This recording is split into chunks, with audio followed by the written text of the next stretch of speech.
Good afternoon.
Hello, good afternoon.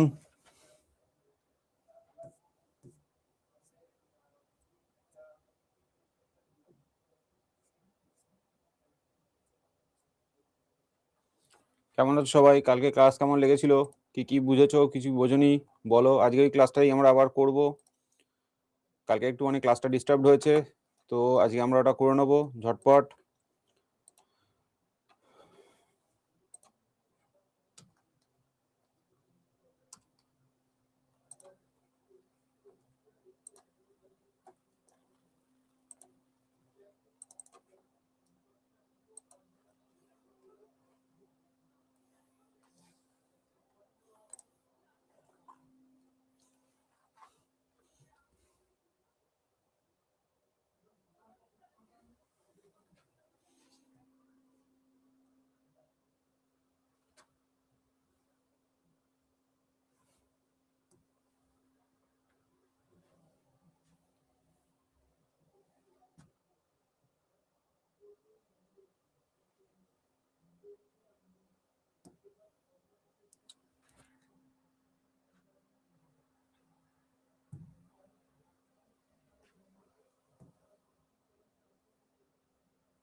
Launch হচ্ছে না কেন?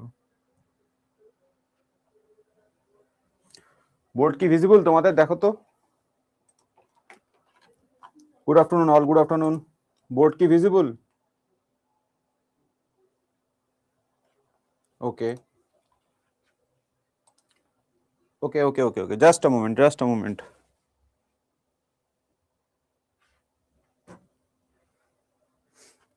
ওকে, চলো শুরু করি আজকে। ঠিক আছে, আমরা কি পড়ছিলাম কালকে? আমরা পড়ছিলাম হচ্ছে মানি এবং ব্যাংকিং। তোমাদের ব্যাংকের তোমাদের রেলের পরীক্ষাতে মানি অ্যান্ড ব্যাংকিং চ্যাপ্টারটা এমনভাবে আমি পড়াতে চাই, এমনভাবে আমরা পড়তে চাই যাতে প্রথমত তোমরা পরিষ্কার একটা ধারণা পাও যে কি হয়, কিভাবে টাকা লিকুইডিটি কিভাবে মুভ করে, কিভাবে চলে, এবং এর সঙ্গে সঙ্গে সূত্র ধরেই আমি কালকে একটা ছোট্ট গাছের এক্সাম্পল দিয়ে বুঝিয়েছিলাম না, যে অর্থনীতির মধ্যে অর্থটা কি সেটা আগে বুঝবো, সেটা কিভাবে মুভমেন্ট সেটা বুঝবো। সেটা বুঝলেই আমরা বুঝতে পারবো যে রুট ব্যাপারটা, মানে মূল জিনিসটা আমরা বুঝতে পারবো। তারপরে সেইটারই যখন এক্সপ্যানশনটা চলবে, ধীরে ধীরে ধীরে ধীরে আমরা বাকি সমস্ত পার্ট, ইকোনমির পার্টগুলো বুঝতে পারবো। মানে ফর এক্সাম্পল জাস্ট বোঝানোর জন্য বলছি, এখন এই শব্দগুলো নিয়ে কোশ্চেন করো না, এগুলো এখন পড়াবো না, একটা বা দুটো লেকচার পরে সেটা হয়ে যাবে, তখন বুঝতে পারবে। তোমাদের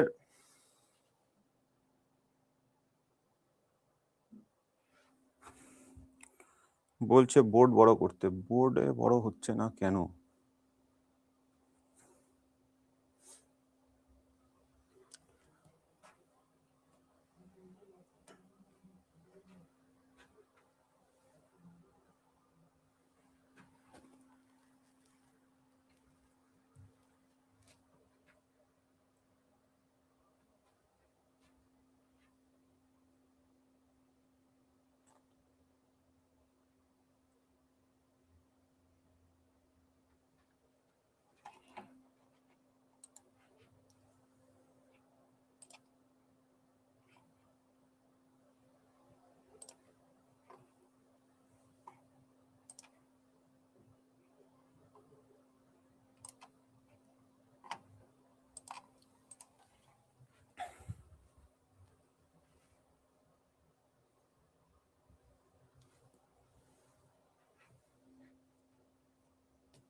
একটু বড় টেকনিক্যাল প্রবলেম হচ্ছে, একটু দেখে নাও।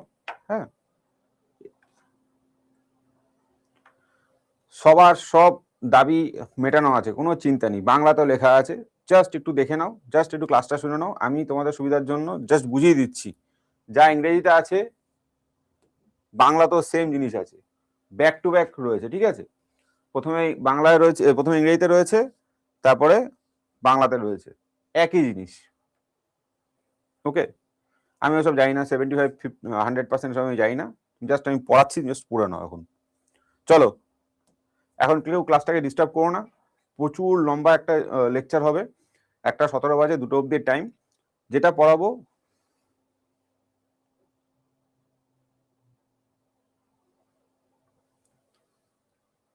প্লিজ এখন শুনে যাও, এখন আর পিডিএফ করো না। ওকে, চলো। তো টাকা কি, এটা আমরা কালকেই বুঝেছিলাম, টাকা কি নতুন করে বোঝানোর জিনিস নয়, পণ্য এবং সেবার বিনিময়ের মাধ্যম। ওকে, ভবিষ্যতে কেনাকাটার জন্য যে দামটা আমরা বা মূল্যটা আমরা স্টোর করতে পারি, মূল্য এবং মূল্য পরিমাপের জন্য যে টাকাটা থাকে, এবং অর্থনীতির বৈধ টেন্ডার, লিগাল টেন্ডার কালকে বুঝিয়েছিলাম। লিগাল টেন্ডার মানে কোনো জিনিস কিনতে গেলে তুমি তার বিনিময়ে এই জিনিসটা সরকারিভাবে দিতে পারো। ঠিক আছে, মানে তুমি চাল কিনতে গেলে তুমি বললে টাকা দিলাম, দোকানদার বলবে না টাকা দিও না, সোনা দাও, তা তো হয় না। তো সে হচ্ছে ব্যাপার। এটাও কালকে বুঝিয়েছিলাম, কারেন্সি ইন সার্কুলেশনের প্রথমে হচ্ছে M0, তারপরে M0 প্লাস ডিমান্ড ডিপোজিট, মানে কারেন্ট অ্যাকাউন্ট ধরলে সেটা হয় M1, M1 plus savings deposit ধরলে সেটা হয় M2, M3 হচ্ছে M2 plus time deposit large aggregate, মানে ইনস্টিটিউশনাল ইনভেস্টার যারা থাকে তারা যে টাকাটা টাইম ডিপোজিট করে থাকে, সেই বিরাট অ্যামাউন্ট অর্থ, সেটা হচ্ছে আমার M3। এটা আমরা বুঝিয়েছিলাম। এখন যেটা বোঝাবো সেটা খুব ইম্পর্টেন্ট, এবং মনোযোগ দিয়ে শোনো। এখন আমরা পড়তে চলেছি আলটিমেটলি কি, মানি মার্কেট। আমি বোর্ডে আসার আগে তোমার মানে পিপিটি দেখে পড়ানোর আগে তোমাদের একটুখানি লিখে লিখে পড়াই। দেখো, এই জিনিসটা তোমাদের অলরেডি অ্যাপে আমি আপলোড করেই দিয়েছি, তোমরা দেখতেই পারবে, শুধু একটুখানি বুঝে নাও, তাহলে তোমাদের বুঝতে সুবিধা হবে। লক্ষ্যটা কি? লক্ষ্যটা হচ্ছে এটাই, বেসিকভাবে ভাবো তো, আজকে যে ফোনের রিচার্জটা তুমি করো সেটা যদি 300 টাকা হয়ে থাকে, যদি পরের মাস থেকে সেটা 300 বদলে 600 টাকা হয়ে যায়, তাহলে তোমার কষ্ট হবে না? সেম ভাবে যে চাল আজকে যে মানুষটা 50 টাকা কেজিতে কিনতে পারে, সেটাই যদি 70 টাকা হয়ে যায়, তাহলে কষ্ট হবে না? তাহলে আলটিমেটলি কি হবে, জিনিসের দাম বেড়ে যাবে। মূল্যবৃদ্ধি হবে, বা যেটাকে আমরা বলি মুদ্রাস্ফীতি, বাংলায়, ইংরেজিতে বলি ইনফ্লেশন, তো সেইটাকে কন্ট্রোলে রাখা এবং টাকার সরবরাহটাকে সারা দেশের মধ্যে চালানো, এটাই হচ্ছে অবজেক্টিভ। কার অবজেক্টিভ? এটা হচ্ছে রিজার্ভ ব্যাংকের অবজেক্টিভ এবং অবভিয়াসলি গভর্নমেন্টেরও, মানে গভর্নমেন্ট বলতে গভর্নমেন্ট অফ ইন্ডিয়া। ওকে, তো এটা করার জন্য কি করতে হবে? এটা করার জন্য টাকাটাকে কন্ট্রোলে রাখতে হবে।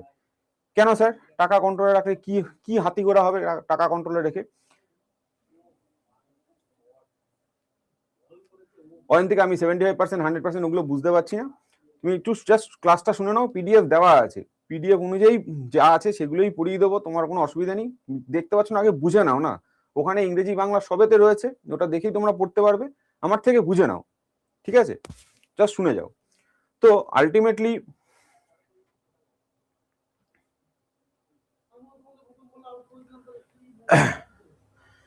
আলটিমেটলি অবজেক্টিভটা কি? যে টাকার সাপ্লাইটা ঠিকঠাক অ্যামাউন্টে রাখা। ঠিকঠাক মানে যথেষ্ট পরিমাণে রাখা, বেশি না রাখা, কম না রাখা। এটার মানে কেন? যদি ধরো আজকে তোমার কাছে, কথার কথা, তোমার নিজের কাছে রয়েছে 10,000 টাকা, তোমার নিজের কাছে 10,000 টাকা রয়েছে, তো তুমি জানো তুমি 10,000 টাকা দিয়ে কি কি কিনতে পারো। তুমি 10,000 টাকা দিয়ে কি কখনোই অ্যাপেলের আইফোনের লেটেস্ট ভার্সনটা কিনতে পারবে?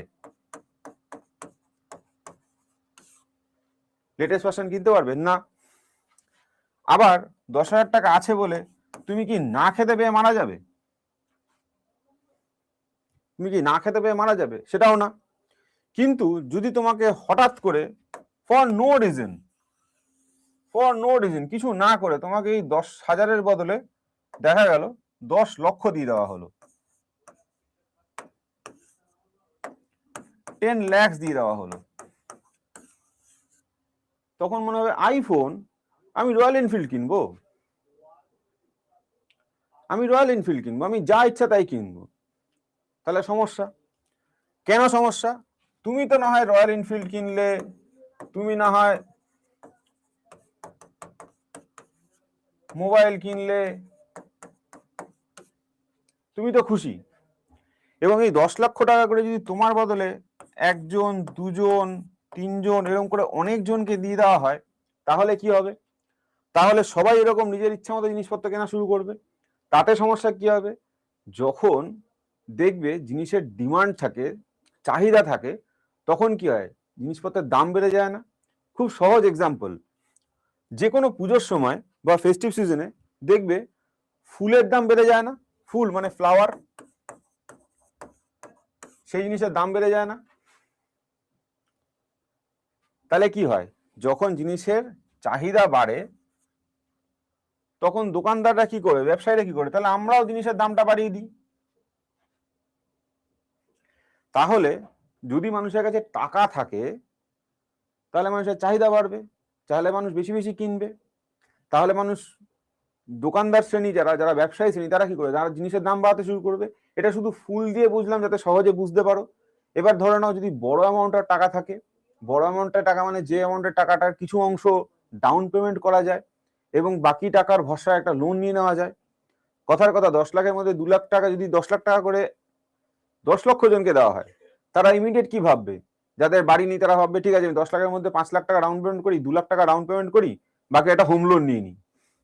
তাহলে কি হবে? যদি এরকম 10 লক্ষ জন 10 লক্ষ করে টাকা পেয়ে যদি সবাই এরকম হোম লোন নেওয়া শুরু করে, তাহলে বাড়ির দাম আকাশ ছোঁয়া হয়ে যাবে না? কারণ ফ্ল্যাট প্রমোটার যারা বানাচ্ছে তারা তো বলবে হ্যাঁ আমরা জিনিসের দাম বাড়িয়ে দিই, আমাদের তো ফ্ল্যাট বেচাই হচ্ছে, লোকে তো ফ্ল্যাট কিনছে, অসুবিধা কি আছে? ফ্ল্যাটের সঙ্গে সঙ্গে যারা ফ্ল্যাট বানাতে যা যা মেটেরিয়াল লাগে, লোহা, স্টিল, সিমেন্ট, বালি, সব জিনিসের দাম বাড়লো, সেম ভাবে সব জিনিসের দাম বেড়ে যাবে। তাহলে কি হবে? ইনফ্লেশন হয়ে যাবে। তাহলে ইনফ্লেশন কন্ট্রোল করার মেন উপায়টা কি? টাকাটাকে সংকুচিত করে রাখা বা যথেষ্ট পরিমাণে রাখা, বেশি না দেওয়া, কম না দেওয়া। এইটাই হচ্ছে মনিটারি পলিসি। এটা কি করে করতে হবে? এটা হচ্ছে টাকা যাতে আপনার কাছে যোগান কম যায়। এবার টাকাটা ছাপায় কে? টাকাটা ছাপায় রিজার্ভ ব্যাংক, সেটা আমরা অলরেডি জানি।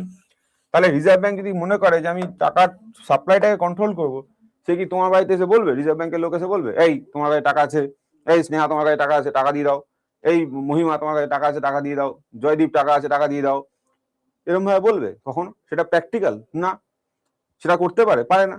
তাহলে কি করবে?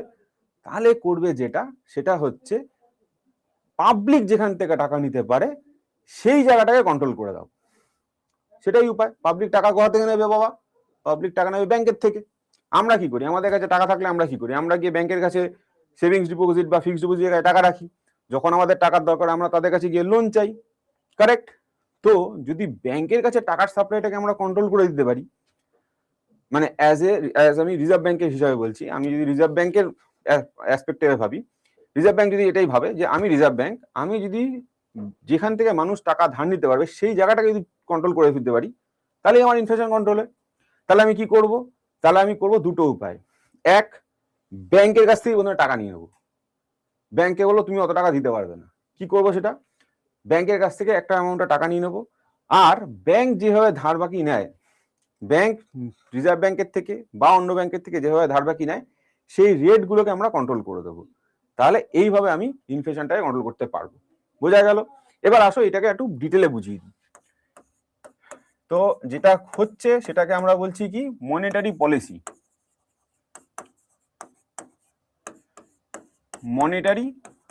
Monetary policy. তা এটার যে টুল যেটা নিয়ে আমরা এখন কথা বলছি, আমরা কি বলছি? টাকার যোগানটাকে আমি কন্ট্রোল করব। যোগান মানে পরিমাণ, ভলিউম। তাহলে এটা হচ্ছে কোয়ান্টিটেটিভ কন্ট্রোল। কোয়ান্টিটেটিভ কন্ট্রোল বুঝতে, ইংরেজি বুঝতে আশা করি অসুবিধা নেই, খুব সহজ ভাষায় বলছি। তাই এর দুটো টুল বললাম, একটা হচ্ছে ডাইরেক্ট আর একটা হচ্ছে ইনডাইরেক্ট। ঠিক আছে, প্রথমে কি বলবো? ওটাকে আমরা cash reserve ratio. Cash reserve ratio আর হচ্ছে স্ট্যাচুটরি লিকুইডিটি রেশিও।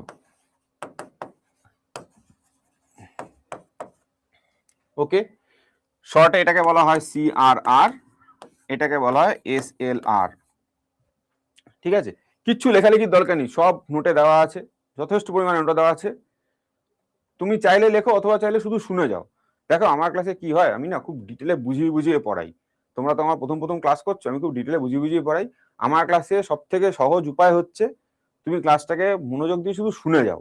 যে তুমি লেখার প্রয়োজন নিজের মতো করে লিখে নাও, বাট মেনলি শোনো, শুধু শোনো।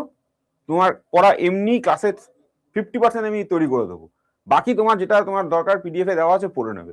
অনর্থক ইয়ে না করে শুধু চুপচাপ, মানে ধরে নাও তুমি ভজন শুনছো, আমি হয়তো খুব এক্সাজারেট একটা উদাহরণ দিলাম, ধর্মের সঙ্গে কোনো রকম ভাবে এটা তুলনা নাই, আমি নিজেকে ধার্মিক বা বিরাট কিছু ভাবে বলছি না।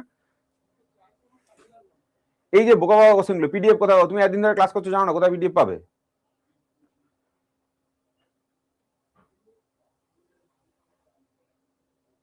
ওকে, চলো সিআরআর এসএলআর। সিআরআর কি বললাম? Cash reserve ratio. আর একটা কি বললাম? Statutory liquidity ratio. তো শোনো শোনো, বাজে না বকে শোনো। তো ক্যাশ রিজার্ভ রেশিওতে কি বলছি? যে রিজার্ভ ব্যাংক বলছে ব্যাংককে, আচ্ছা আমি একটু টাইমের জন্য ইনডাইরেক্টটাই মুছে দিচ্ছি, পরে ইনডাইরেক্টটা যখন করাবো এখানে লিখে দেবো, ঠিক আছে? আপাতত ডাইরেক্টটা লিখছি, তুমি এটা শুনে নাও। তো রিজার্ভ ব্যাংক কি বলছে? রিজার্ভ ব্যাংক বাকি ব্যাংকগুলোকে কি বলছে? যে শোনো, তোমার যা এনডিটিএল আছে, net demand and time liability, NDTL, এটা আমি পরে বোঝাচ্ছি, এখন মাথা খারাপ করার কিছু নেই, ঠিক আছে? এটা পরে বোঝাচ্ছি, শুনে রাখো। তার একটা পার্সেন্টেজ তুমি আমার কাছে রাখো শুধু ক্যাশ হিসেবে, তার একটা পার্সেন্টেজ তুমি আমার কাছে রাখবে শুধু ক্যাশ হিসেবে, আর কিচ্ছু না। এটা রিজার্ভ ব্যাংকের কাছেই রাখবে। কে রাখবে? ব্যাংকরা রাখবে। এইভাবে আমি ডায়াগ্রামের তীরটা দিয়ে বুঝিয়ে দিলাম যাতে তোমার বুঝতে ডাউট না হয়। ব্যাংক রাখবে, কোথায় রাখবে? রিজার্ভ ব্যাংকের কাছে রাখবে। কি হিসাবে রাখবে? শুধু ক্যাশ। কিসের ক্যাশ? কোন পার্সেন্টেজে ক্যাশ? সেগুলো আমরা সব পরে আসছি। কি রাখবে? ক্যাশ। সেটা কিসের রাখবে? কত কিসের অংশ রাখবে? এনডিটিএল। এনডিটিএল এর ফুল ফর্ম মানে হচ্ছে net demand and time liability. Net demand and time liability. এখনো অবধি এমন কোনো ইংরেজি লিখছি না যে তুমি বুঝবে না, খুব সহজ। এটার মানেটা কি? এটার মানে হচ্ছে প্রতিদিন একটা ব্যাংকে, প্রতিদিন যে কোনো একটা ব্যাংকে, যে কোনো একটা ব্যাংক, ধরে নাও এইচডিএফসি ব্যাংক বা অ্যাক্সিস ব্যাংক বা এসবিআই ব্যাংক, তার সমস্ত শাখাতে, সমস্ত ব্রাঞ্চে যত ডিমান্ড এবং টাইম লাইবিলিটি আসছে। ডিমান্ড লাইবিলিটি মানে আগের দিন বুঝিয়েছিলাম, আরেকবার রিপিট করে দিচ্ছি। ডিমান্ড মানে তুমি যে লাইবিলিটি মানে কি, প্রথম কথা বলো তো। ব্যাংকের ক্ষেত্রে লাইবিলিটি হচ্ছে তোমার ডিপোজিটটা। লাইবিলিটি মানে কি, দায়বদ্ধতা।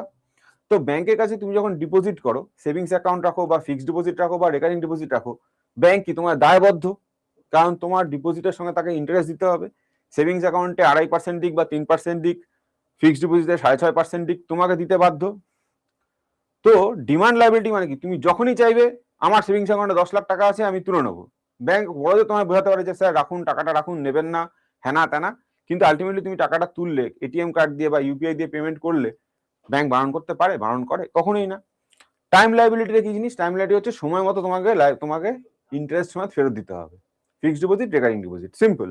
তো এনডিটিএল মানে হচ্ছে একটা দিনে পুরো ব্রাঞ্চে, একটা ব্রাঞ্চে সমস্ত, পুরো ব্রাঞ্চ না মানে সমস্ত ব্রাঞ্চে যত পরিমাণ এই বস্তু জমা হচ্ছে। এবার এটা শুধু একটা ব্যাংক না, এটা একটা ব্যাংক দিয়ে বোঝালাম। রিজার্ভ ব্যাংকের কাছে কত জমা হবে? দেশের সমস্ত ব্যাংকে যত এনডিটিএল জমা হচ্ছে তার একটা পার্সেন্টেজ জমা হবে। পার্সেন্টেজগুলো আমি এখন আসছি না, একটা জায়গায় পরিষ্কার করে রেখেছি, তোমরা দেখে নেবে, দেখিয়েও দেবো, কোনো অসুবিধা নেই। আপাতত শুধু বুঝে যাও, ঠিক আছে? তো এটা হলো আমার সিআরআর। তাহলে ডাইরেক্ট এত পার্সেন্ট টাকা, 3% হয়, এই এখন 3%, ডাইরেক্ট 3% ব্যাংকের থেকে তুলে নিল। কি লাভ হলো বা কি ক্ষতি হলো একটু পরে বুঝিয়ে দিচ্ছি। এইখানটায় কি করবে, এটা ব্যাংক নিজের কাছে রাখবে।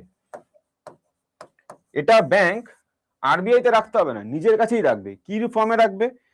ক্যাশ, গোল্ড মানে সোনা, এবং গভর্নমেন্ট সিকিউরিটি, বা গভর্নমেন্ট বন্ড। ওকে, বোঝা গেল? চলো, তাহলে লাভটা কি হলো স্যার? এতে কি বলছেন স্যার? লাভটা হলো এই, সিআরআর এখন 3%, এসএলআর এখন 18%। ঠিক আছে, এটা ম্যাক্সিমাম করতে পারে রিজার্ভ ব্যাংক কত? 40%। আমরা আপাতত প্রেজেন্টটাকে নিয়ে ভাবছি।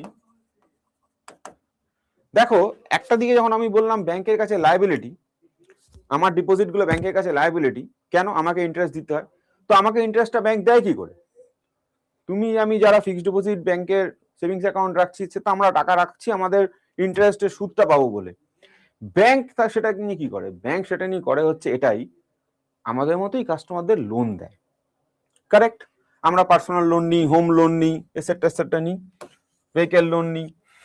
তো ব্যাংক 100 টাকা যদি লোন দেয়, সেখানে ইন্টারেস্ট নেয় 10 টাকা। কথার কথা, এটা লোন, আর এটা হচ্ছে ডিপোজিট। ডিপোজিটের মধ্যে সেভিংস অ্যাকাউন্ট এবং ফিক্সড ডিপোজিট দুটোই ধরে নাও, আমি আর বোঝানোর জন্য অত আর মানে এক্সট্রা লিখছি না। বিট 3% সেভিংস অ্যাকাউন্টের জন্য, বিট 6.5%। তো ব্যাংক 100 টাকা লোন দিয়ে 10 টাকাটা ইনকাম করলে তবে না সেই ইনকাম থেকে আমাকে সেভিংস অ্যাকাউন্টে 3% বা সেভিংস অ্যাকাউন্ট বা ফিক্সড ডিপোজিট বা রেকারিং ডিপোজিট এই টাকাটা দিতে পারবে, তবে না ব্যাংক দিতে পারবে, রাইট?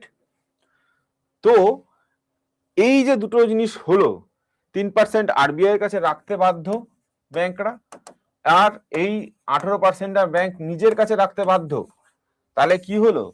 এনডিটিএল বলেছিলাম প্রতিদিন এই টাকাটা যোগ হয়, কত ডিমান্ড ডিপোজিট হলো, কত টাইম ডিপোজিট হলো, তার থেকে যদি 100 টাকা হয়ে থাকে, কথার কথা, তার থেকে 18 + 3 মানে 21 টাকা ব্যাংকের কাছে কমে গেল। এই টাকাটার থেকেও লোন দিতে পারবে না। এতখানি বোঝা গেল? এতখানি বোঝা গেল? একটু ঝটপট এবার রেসপন্স করে বুঝিয়ে দাও যে বুঝতে পারছো না, মাথার উপর দিয়ে যাচ্ছে।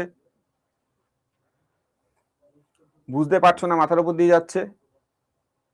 লাস্টেরটা একবার, লাস্টে তুমি এই জায়গাটা বলছো। এনডিটিএল কি বললাম বাবা? তুমি দেখো, তোমার নামটাই এত হ্যাঁ এলো, আমি তোমার নামটাই দেখতে পারলাম না, ভুলে গেলাম। যাই হোক, যে বলে লাস্টেরটা আরেকবার আবার বলি, শুধু একটুখানি বলে দিচ্ছি।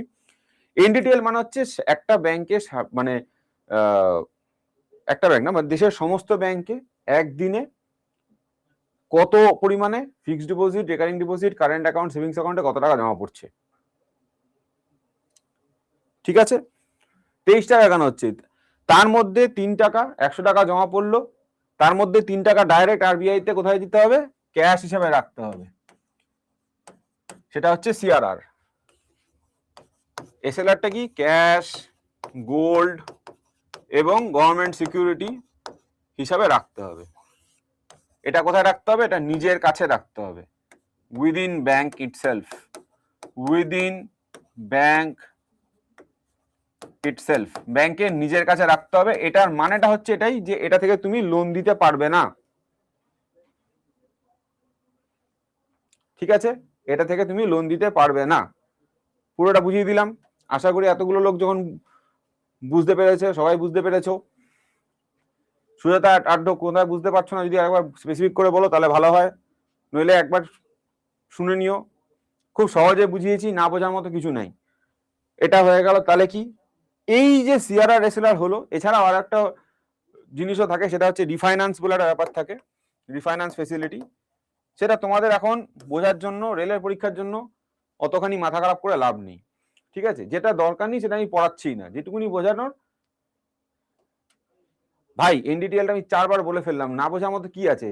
প্রতিদিন তুমি ব্যাংকে ফিক্সড ডিপোজিট করতে পারো, তুমি আমি সবাই করতে পারি, আমরা রেকারিং ডিপোজিট করতে পারি, কেউ সেভিংস অ্যাকাউন্টে টাকা রাখতে পারে, কেউ কারেন্ট অ্যাকাউন্টে টাকা রাখতে পারে।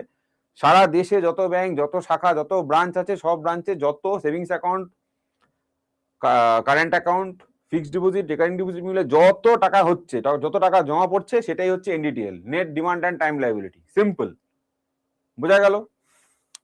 চলো এইবার এটা তো হলো ডাইরেক্ট টুল হয়ে গেল। ইনডাইরেক্ট টুল কি হবে? ইনডাইরেক্ট টুল কি হবে? এটার ডাইরেক্ট আর ইনডাইরেক্ট কথার মানে বোঝেন এমন তো কেউ নেই। ডাইরেক্ট মানে সরাসরি। এই ডাইরেক্ট টুল দিয়ে কি হলো? সিআরআর এসএলআর দিয়ে ডাইরেক্ট ব্যাংকের থেকে আরবিআই নিজের ঘরে টাকা নিয়ে নিল।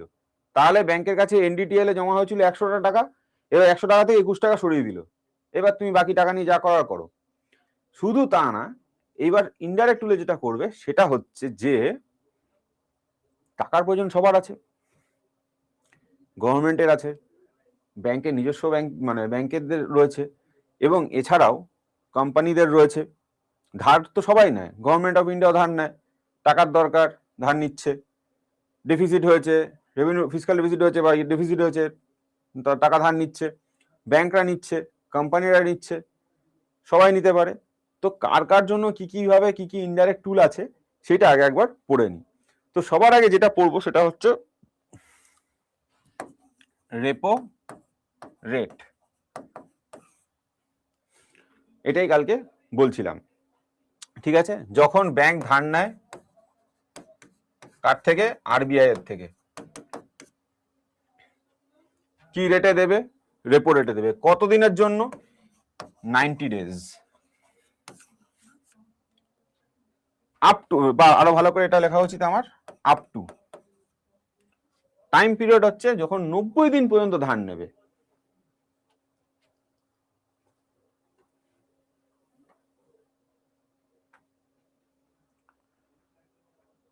সেটা হচ্ছে 90 ডেজ, ঠিক আছে? একজন কোশ্চেন করছে 21 টাকাটা কদিন অব্দি রাখতে পারে?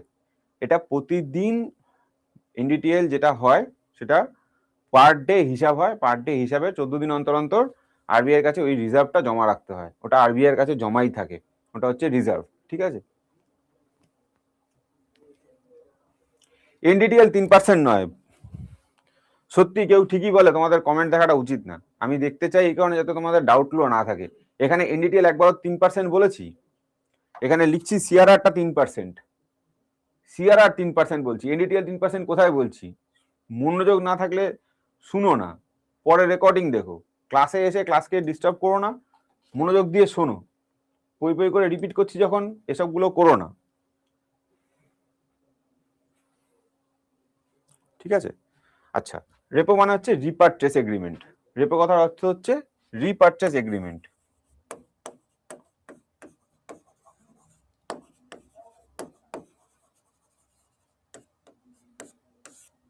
ঠিক আছে, বোঝা গেল? চলো এবার একটু পিপিটিতে চলে আসা যাক, দেখিয়ে দিচ্ছি তোমাদের কি কি রয়েছে। এইভাবে পিপিটির মধ্যে অনেক কিছু ইনফোগ্রাফিক্স করে দিয়েছি যাতে তোমাদের দেখতেও ভালো লাগে। এগুলো আগের দিন বলেছি, ব্যাংকের ন্যাশনালাইজেশনের পার্টগুলো, ঠিক আছে? বুঝিয়ে দিচ্ছি আবার। এখানে ব্যাংকিং এর স্ট্রাকচারটা কিভাবে রয়েছে, আরবিআই এর সেকেন্ড শিডিউল অফ আরবিআই একটা যে সমস্ত নিয়ম কানুন বলেছে সেটা যারা পালন করে তারা হচ্ছে শিডিউল ব্যাংক, বাকিরা নন শিডিউল ব্যাংক। এগুলো অতখানি ইম্পর্টেন্ট না তোমাদের জন্য, তাই জন্য শুধু একটাই কোশ্চেন আসতে পারে যে শিডিউল ব্যাংক উল্লেখ আরবিআই কত নম্বর শিডিউলে আছে, সেটা হচ্ছে সেকেন্ড শিডিউলে। তো এইখান থেকে শুরু হচ্ছে আমাদের ডিফারেন্ট টাইপ অফ মানি মার্কেটের টুল। তো এই মুহূর্তে আমরা যেটা বলছি, প্রথমে যেটা বলছি সেটা হচ্ছে গভর্নমেন্টের সঙ্গে নয়,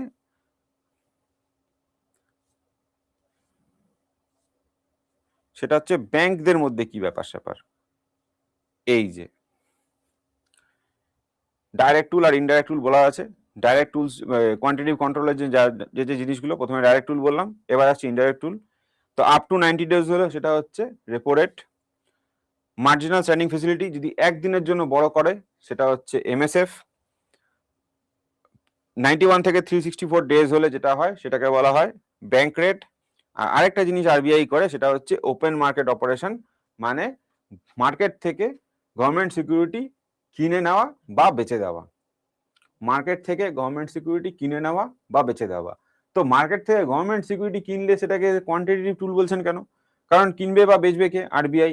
আরবিআই যদি কেনে, কি দিয়ে কিনবে? কড়ি দিয়ে কিনলে তো হবে না, বা চাল আটা দিয়ে তো কিনলে হবে না, পয়সা দিয়ে কিনতে হবে। কিনবে কার থেকে? অন্যান্য ব্যাংকের থেকে, অন্যান্য ইনস্টিটিউশন থেকে। যখন কিনবে তখন কি হবে? টাকা দেবে, তাহলে ব্যাংকের কাছে টাকা আসবে, মানে মার্কেটে লিকুইডিটি ইনজেকশন হলো। বোঝা গেল? এখন নিজেদের প্রশ্নগুলো করো না, প্রশ্নগুলো করলে তোমাদের প্রশ্নের অ্যান্সার দিতে দিতে আমি মানে অন্যদিকে চলে যাবো। আমি তোমাদের সমস্ত প্রশ্নের অ্যান্সার যা যা তোমরা ভাবতে পারো, যা যা তোমাদের পরীক্ষায় আসতে পারে, everything is in the PDF. শুধু ক্লাসটা চুপচাপ শোনো, বারবার করে বলছি চুপচাপ শোনো। কিছু বুঝতে না পারলে বলো, তোমার কোশ্চেন রাখো, তোমার কোশ্চেন মানে শুনে নাও, অটোমেটিক তোমার সমস্ত কোশ্চেন অ্যান্সার হয়ে যাবে। ঠিক আছে? তো ইনডাইরেক্ট টুলস অফ মনিটারি পলিসির মধ্যে কি কি আসছে, আমরা কি কি বলছি? ইনডাইরেক্ট টুলস বলতে এটা কোয়ান্টিটেটিভ টুলস, কিন্তু মানে পরিমাপগত যে টুলসগুলো আছে। কি কি আসছে? একদিনের জন্য যদি ধার নেওয়া হয় তাহলে সেটা হচ্ছে এমএসএফ, মার্জিনাল স্ট্যান্ডিং ফেসিলিটি। এই হলো। আচ্ছা, এখানে আর একটা ছোট্ট ব্যাপার রয়েছে, আর একটা ছোট্ট টুল রয়েছে, সেটা হচ্ছে এই পার্থক্যটা দেখো, স্ট্যান্ডিং ডিপোজিট ফেসিলিটি আর মার্জিনাল স্ট্যান্ডিং ফেসিলিটি। এটার পার্থক্যটা কি? এইচডিএফেও ব্যাংক ধার নিতে পারে আরবিআই এর থেকে, এমএসএফেও ব্যাংক ধার নিতে পারে আরবিআই এর থেকে। ওকে, এইচডিএফ মানে স্ট্যান্ডিং ডিপোজিট ফেসিলিটি। এটা কি হচ্ছে? আচ্ছা, এখানে একটা জিনিস বলে দিই, তোমরা যখন পড়বে একটু এগুলো দেখে নেবে। Under HDF, banks can place surplus deposit with RBI for on an overnight basis. It absorbs excess liquidity from the banks without collateral. ব্যাংকের কাছে এক্সট্রা টাকা রয়েছে, সে টাকাটা ফেলে রেখে কোনো লাভ নেই, আরবিআই কাছে রাখলো। আরবিআই কাছে রাখলে কি হবে? আরবিআই সুদ দেবে, তো এটা সুদ পেল। এবার ব্যাংকের কাছে থাকা টাকা যেটার জন্য আরবিআই এর কাছে রাখবে, সেটার থেকে আরবিআই থেকে সুদ নিচ্ছে, তাহলে তার জন্য কিন্তু নিজের টাকা রাখে সুদ নেওয়ার জন্য কি কোনো রকম বন্ধক কিছু রাখতে হয় না। আমার টাকা আমি সেভিংস অ্যাকাউন্টে রাখলে কি আমি কিছু বন্ধকই রাখি? আমি লোন নিতে গেলে আমাকে বলতে পারে যে ঠিক আছে আপনি হোম লোন নিচ্ছেন, হোম লোনটার জন্য একটা বন্ধক দিন, কিন্তু নিজের টাকা রাখার জন্য কি কখনো বন্ধক দিতে হয়? দিতে হয় না। তো এইটা হচ্ছে মেন ফান্ডা, যে এইচডিএফ এর ক্ষেত্রে কোনো রকম কোলাটারাল, গভর্নমেন্ট সিকিউরিটিকে কোলাটারাল বা মর্টগেজ হিসেবে কিছু দিতে হয় না।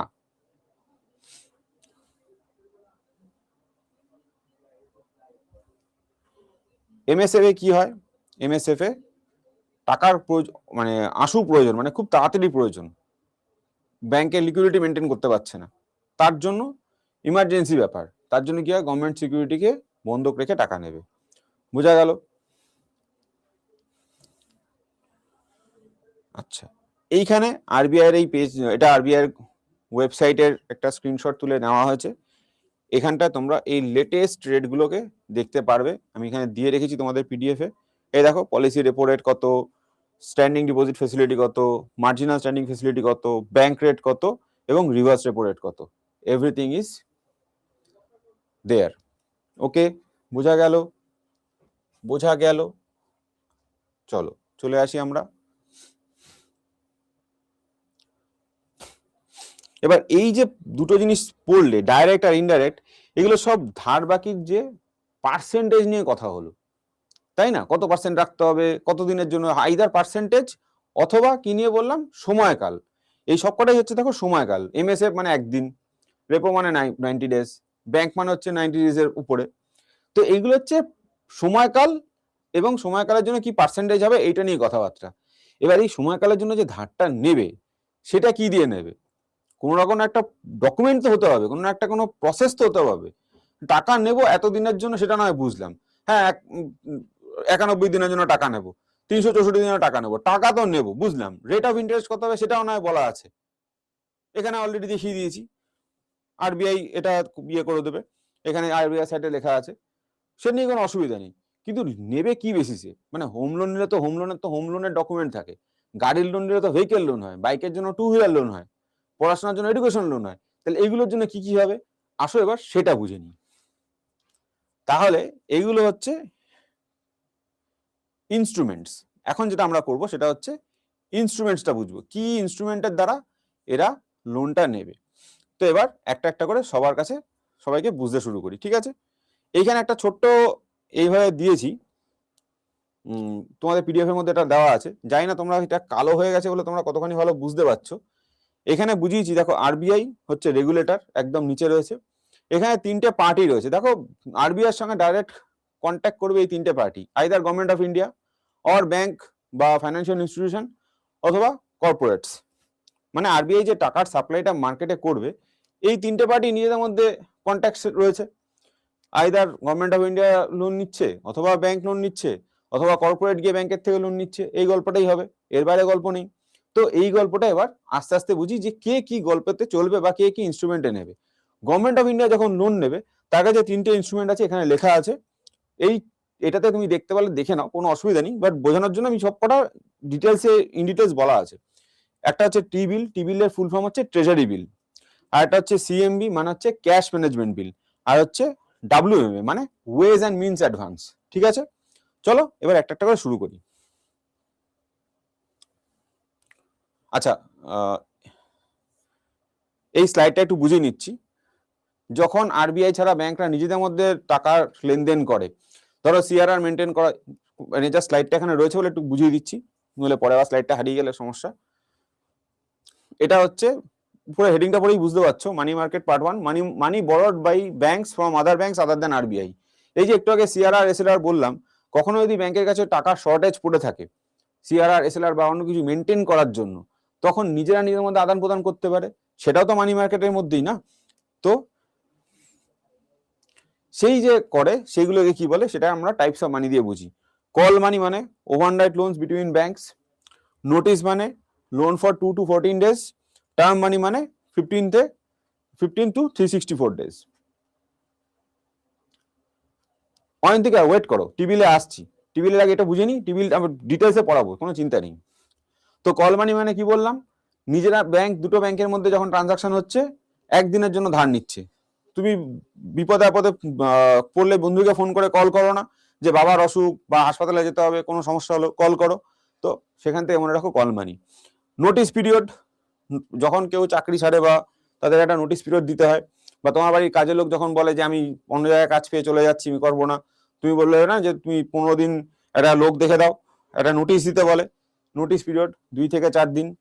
টার্ম মানি একটু লং টার্মের জন্য 15 থেকে 364 দিন। বোঝা গেল? এইটুকুনি। তোমার কোশ্চেন এরকম ডিরেক্ট কোশ্চেন আসতে পারে যে কল মানি কত দিনের।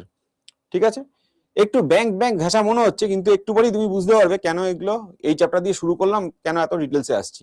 এবার আসছি সেই পেজটা যেটা দেখালাম তার এক্সপ্লেনেশনে, মানে কে কিভাবে কি কি টুল দিয়ে বা কি কি ইনস্ট্রুমেন্ট দিয়ে লোনগুলো নেবে। ঠিক আছে, তো প্রথমে আসছে টি বিল মানে ট্রেজারি বিল। ট্রেজারি বিল কি হচ্ছে? ট্রেজারি বিল হচ্ছে গভর্নমেন্টের লোন নেওয়ার, টাকার প্রয়োজন মেটানোর, আরবিআই থেকে টাকার প্রয়োজন মেটানো বা শর্ট টার্মের টাকার প্রয়োজন মেটানোর প্রাথমিক উপাদান হচ্ছে ট্রেজারি বিল, প্রাথমিক উপাদান। ওকে, তো এটা কি হয়, short term government securities are issued by RBI on behalf of government of India.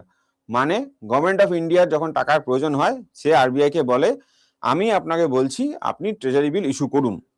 Government of India কি করে, আগে তো 4টে সেগমেন্টে হতো, মানে এখন এখানে তোমাদের দেখতেই পাচ্ছ 91, 182, 364 রয়েছে। এর আগে 14 দিনেরও একটা থাকতো, এখন সেটা থাকে না, এটাকে উঠিয়ে দিয়েছে। তো ওটাই বলছিলাম 4টে সেগমেন্ট হতো। তো এই 3টে সেগমেন্টে এখন এই 3টে টাইম পিরিয়ডের জন্য কি হয়, ট্রেজারি বিল ইস্যু করা হয়। করে কে? গভর্নমেন্ট অফ ইন্ডিয়ার ইনস্ট্রাকশনে রিজার্ভ ব্যাংক অফ ইন্ডিয়া করে। এর মানেটা কি? রিজার্ভ ব্যাংক অফ ইন্ডিয়া কিভাবে করে সেটাও বুঝিয়ে দিই। এটাতে কিন্তু তুমি ইন্টারেস্ট পাও না। কি বললাম? এটাতে তুমি ইন্টারেস্ট পাও না। মানে আরবিআই বলে না যে আপনি ইনভেস্ট করুন, আপনাকে 100 টাকা ইনভেস্ট করুন, 650 টাকা পর ইন্টারেস্ট দেবো, এরকম কোনো ব্যাপার নেই। কি করে? যেটা করে সেটা হলো issued at discount, redeemed at face value. Issued at discount, redeemed at face value. সেটা কি জিনিস সেটাই কালকে বোঝাচ্ছিলাম, আজকে আরেকবার রিপিট করে দিচ্ছি। ধরো ডিসকাউন্ট এবং ডিসকাউন্ট প্রাইস মানে তোমরা কি জানো? ডিসকাউন্ট মানে কি? ছাড়। ডিসকাউন্ট মানে কি? ছাড়। তো গভর্নমেন্ট বলল যে আপনি 7 লক্ষ টাকা ইনভেস্ট করুন, আপনাকে আমি 91 দিন পরে ডেফিনেটলি আপনাকে 10 লাখ টাকা দিয়ে দেবো।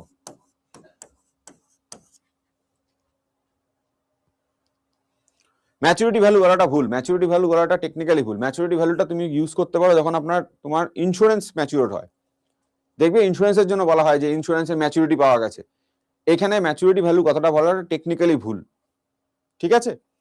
ইনকেস এই তোমাদের রেলের পরীক্ষা তো নেই, কিন্তু কোনো ব্যাংকের পরীক্ষা বা আরবিআই পরীক্ষা যখন যদি কেউ দিয়ে থাকো, বা কোনোদিন যদি ইন্সপায়ার্ড হয়ে WBCS বা IAS লেভেলের এক্সাম বসে থাকো, যদি ইন্টারভিউ প্যানেলে এই কথাটা বলে থাকো ম্যাচুরিটি, তাহলে বুঝবে তুমি জানো না, তোমাকে ওখানে নাম্বার মাইনাস হবে। সেই অ্যাসপেক্টে বলে রাখলাম যে টিবির ক্ষেত্রে বা গভর্নমেন্ট সিকিউরিটির ক্ষেত্রে কখনো ম্যাচুরিটি ভ্যালু কথাটা ইউজ করবে না, টেকনিক্যাল মিস্টেক ওটা, ঠিক আছে? তো এইটাতে ইস্যু হয়, এটাতে ফেস ভ্যালুতে চলে আসে। চলো বুঝে গেলে। Obviously zero credit risk. কেন ক্রেডিট রিস্ক? মানে হচ্ছে তোমার টাকা, তুমি কাউকে টাকা ধার দিলে, এরকম কোনদিন কারোর সঙ্গে হয়েছে যে কাউকে টাকা ধার দিয়েছো, বন্ধুকে বিশ্বাস করে বলেছিল 2 দিন পরেই দিয়ে দেবো, সেই 2 দিনটা আজও আসেনি, তোমার টাকাটা জলে গেছে। তো সেটাকে কি বলে? ধার দিয়ে টাকা না পাওয়া। মানে ক্রেডিট দিয়েছিলে, ক্রেডিটটা না পাওয়া, তাহলে ক্রেডিট দিয়ে না পাওয়ার যে রিস্কটা, সেটা কি হবে? সেটা হচ্ছে ক্রেডিট রিস্ক। ক্রেডিট রিস্ক এখানে জিরো কেন? কারণ এটা গভর্নমেন্ট বলছে যে আমি আপনাকে অবশ্যই টাকা দেবো, অবশ্যই আপনাকে টাকা দেবো, কোনো চিন্তা নেই। তো that is Y zero credit risk. এটা হলো আমার বেসিক বুনিয়াদ, এটা হচ্ছে আমার টি বিল। এক জিনিস এখানে বাংলাতেও লেখা আছে, একই জিনিস একদম বাংলা ট্রান্সলেশন করে লেখা আছে, তোমাদের পড়তে কোনো অসুবিধা হবে না, আমি বুঝিয়ে দিচ্ছি, শুধু বুঝে যাও। আচ্ছা, এছাড়া গভর্নমেন্ট আর কি করতে পারে? Government ways and means advance বলে আরো একটা টাইপের ধার নিতে পারে, ঠিক আছে? এটা কি? কেন নেবে? To manage temporary deficits in government fund. কখনো যদি গভর্নমেন্টের ক্যাশ ফ্লো ম্যানেজমেন্ট ঠিকঠাক না হয়, ইনফ্লো এবং আউটফ্লো যদি ঠিকঠাক না হয়, টেম্পোরারি ভাবে নেওয়ার জন্য ওয়েজ অ্যান্ড মিন অ্যাডভান্স নিতে পারে, ঠিক আছে? এটা ইন জেনারেল 90 দিনের জন্য হয়। এটা কিন্তু পার্মানেন্ট ধারের ব্যাপার নয়, ঠিক আছে? কিন্তু ক্যাশ ম্যানেজ করার জন্য নেওয়া হলো, মানে মিসম্যাচ কিছু হচ্ছে সেটা ঘাটতি পূরণ করার জন্য নেওয়া হচ্ছে, এবং সেটা গভর্নমেন্টের ক্ষেত্রে হয়ে থাকে, হয়ও, কোনো অসুবিধা নেই। এই দেখো, এটা বাংলাতে করা আছে, দেখে নাও। এবার আসছে হচ্ছে ক্যাশ ম্যানেজমেন্ট বিল।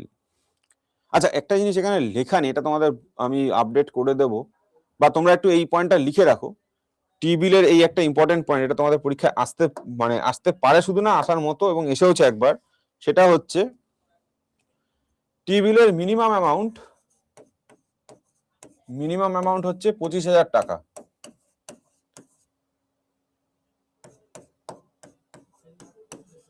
আর ম্যাক্সিমাম মানে এর উপরে কি হতে পারে? এর হতে পারে 25,000-এর গুণিতক হিসেবে হবে, মানে 25,000 গুণিতক হিসেবে 50,000, 1 লাখ, 1.5 লাখ, এরকম। নট 25,000, 40,000, 35,000, সেগুলো 25,000-এর গুণিতক নয়, মাল্টিপুল নয়, সো সেগুলো হবে না। মিনিমাম 25,000-এর নিচে হবে না, এর উপরে এই মানে এর মাল্টিপুল হিসেবে হয়ে যাবে, ঠিক আছে? চলো,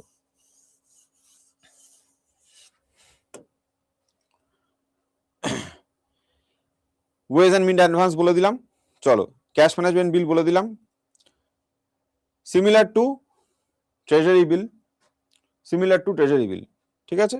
2009-10-এ চালু হয়েছে, কিন্তু একটু ফ্লেক্সিবল এটা। আচ্ছা, এটা গেল আমাদের গভর্নমেন্ট অফ ইন্ডিয়া কি কি ধার বাকি কিভাবে নেয়।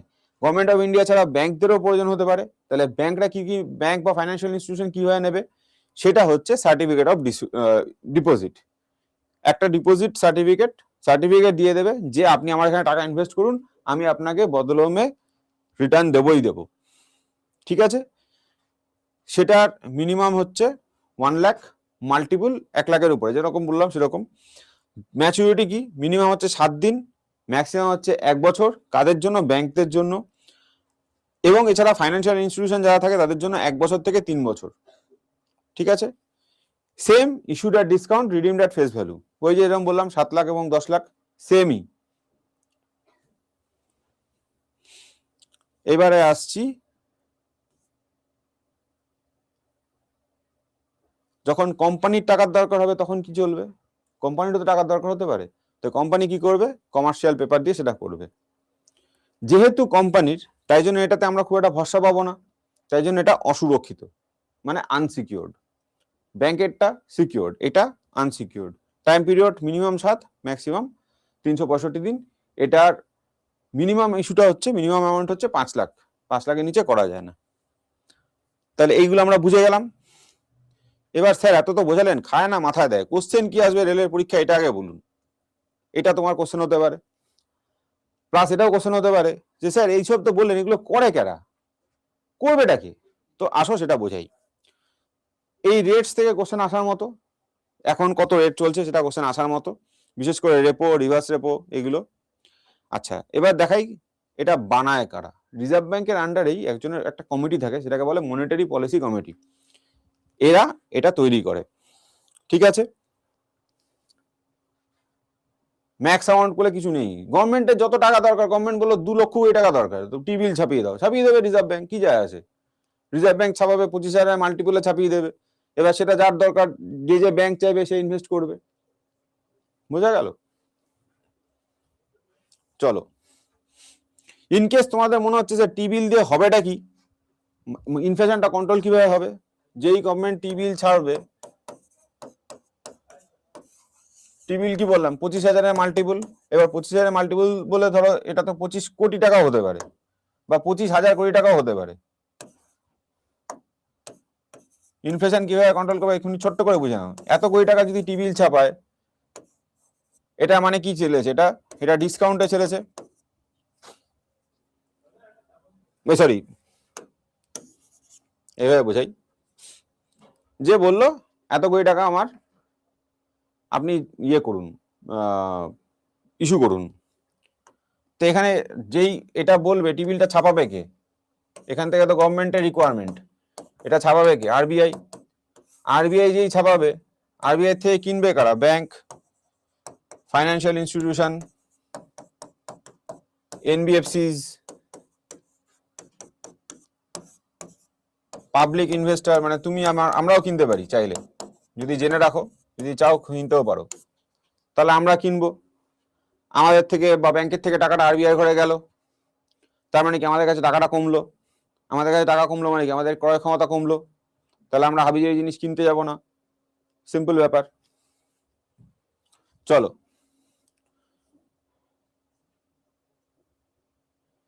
মনিটারি পলিসি কমিটি, এটা আরবিআই এর মধ্যে থাকা একটা কমিটি, যারা এই যে রেটস গুলো বললাম, পলিসি রেট গুলো, রেপো রেট, হেনা তেনা, এই সবগুলোকে তারা ডিসাইড করে। এতে কিভাবে তৈরি হয়? এতে 3টে আরবিআই মেম্বার থাকে, 3জন এক্সটার্নাল এক্সপার্ট থাকে। এক্সটার্নাল এক্সপার্টরা 4 বছরের টার্ম নেয়, 4 বছরের টার্ম সার্ভ করে। পারপাস বুঝেই গেছো। চলো, এবার এই বছরের কারা কারা রয়েছে, এখন যে মনিটারি পলিসি হয়েছে তাদের মধ্যে এনারা রয়েছেন, তোমাদের নোটে রয়েছে, পড়ে নেবে। সঞ্জয় মাহাতো হচ্ছে এখন আরবিআই এর গভর্নর, এটাও আসার মতো। আচ্ছা, এক্সটার্নাল মেম্বার কারা, তাদের ডিটেলস এখানে দেওয়া আছে, দেখে নেবে। আচ্ছা,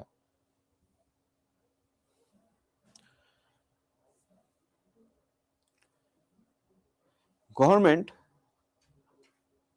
এবার এই দুটো জিনিস খালি বুঝে নাও, এক্সপেনশনারি মনিটারি পলিসি আর কন্ট্রাকশনারি মনিটারি পলিসি। এক্সপেনশন মানে কি? জিনিসটা বড় হচ্ছে, ছড়িয়ে যাচ্ছে।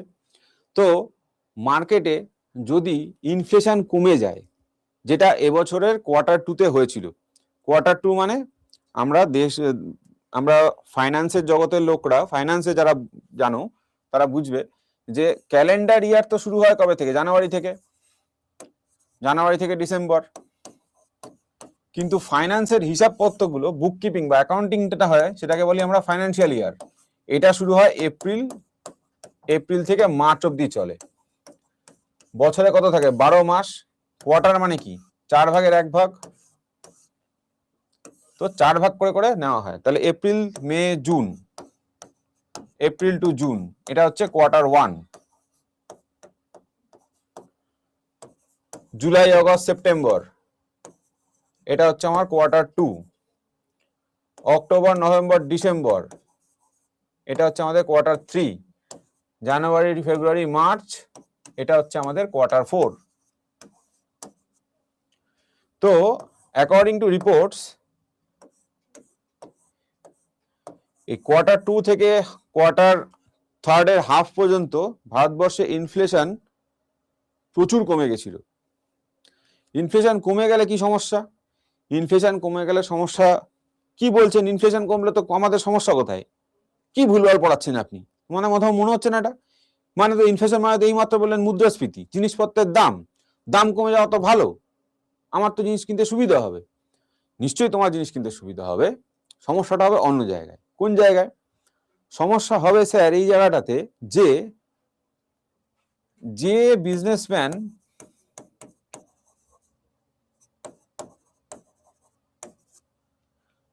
দু 2024 সালের ডিসেম্বরে তোমাকে যে জিনিসটা 100 টাকায় বিক্রি করছিল, সেই জিনিসটা যদি সে 2025 সালের ডিসেম্বরে এসেও 100 টাকায় বিক্রি করতে বাধ্য হয়, তাহলে সমস্যা কিরকম? কিন্তু স্যার আপনি বললেন দাম বাড়াটা, অথচ আপনি সেলিং প্রাইসটা 1 রাখলেন কেন? বোঝার সুবিধার জন্য। এটাকে আর একটু ভেঙে দিচ্ছি, বুঝতে সুবিধা হবে, বুঝে নিতে পারবে। যেরকম হচ্ছে স্যার এরকম ভাবে যে ধরে নাও জিও রিচার্জ আমরা অনেকেই করি। ধরো জিও রিচার্জের দাম এখন, কথার কথা আমি জাস্ট র্যান্ডম লিখছি, কোনো এক্সাক্ট ফিগার লিখছি না, ধরো এটার দাম এখন 350 টাকা। আজ হচ্ছে জানুয়ারি 2026।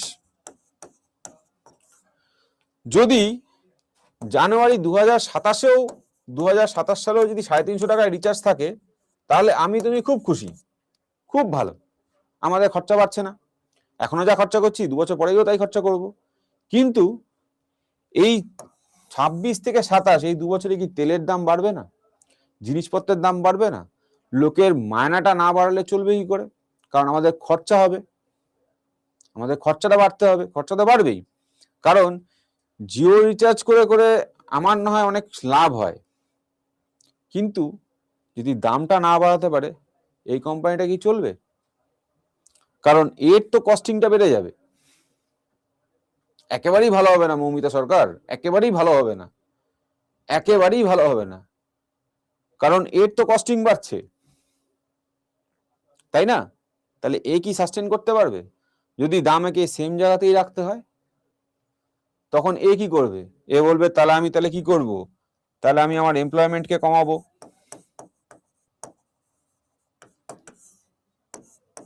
এমপ্লয়মেন্ট কমিয়ে দিই।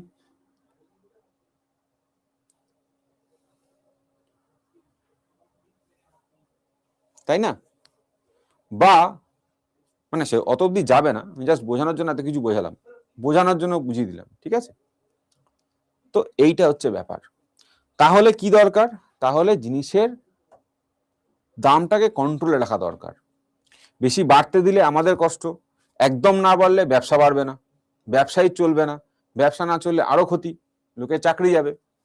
তাহলে একটা মিডল পজিশনে রাখাটা দরকার, ব্যালেন্স পজিশনে রাখা দরকার, যে যাতে তোমার আজকে যে অটো ভাড়াটা, যে তুমি যেখান থেকে ধরো বাড়ির সামনে থেকে কোন একটা জায়গায় যেতে গেলে যদি তোমাকে অটো ভাড়া দিতে হয়, সেটা যদি 15 টাকা হয়ে থাকে, সেটা 17 টাকা হয়ে গেলে গায়ে লাগবে না আজকের দিনে।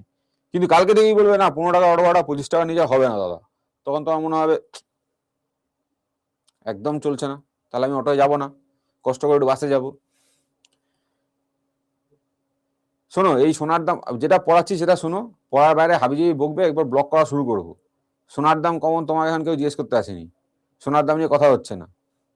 প্লিজ পড়াশোনার মধ্যে থাকো, ফালতু ডাইভার্ট করবে না লোকজনকে। আমি কমেন্ট ইচ্ছে করে এখনো ব্লক করি না, প্রাইভেট করি না, চ্যাট অফ করে দিই না, যাতে কেউ বুঝতে না পারলে কেউ কিছু জিজ্ঞেস করতে চাইলে করতে পারে। আমার ইনস্টিটিউট আমাকে ভরসা করে যে তার সমস্ত স্টুডেন্টরা যেন শিখতে পারে, আমার নিজের ইচ্ছা সবাই যেন চাকরি পায়। তার জন্য তুমি এখানে পড়ছো, তোমার পয়সার একটা দাম আছে, সেই পয়সার জন্য আমি মায়না পাই। আমি চাই তোমরা পড়ে শেখো, জানো, পাও, চাকরিটা পাও। তো আমার একটা অ্যাকাউন্টেবিলিটি আছে, তাই জন্য সেই অ্যাকাউন্টেবিলিটি থেকে আমি বলি যে একটা স্টুডেন্ট যদি এমন থাকে যে একটা কিছু বুঝলো না, সেটা যেন আমি মিস না করি। দ্যাটস ওয়াই আমি এটা সহ্য করি। এখানে এসে হাবিজাবি করতে আসবে না।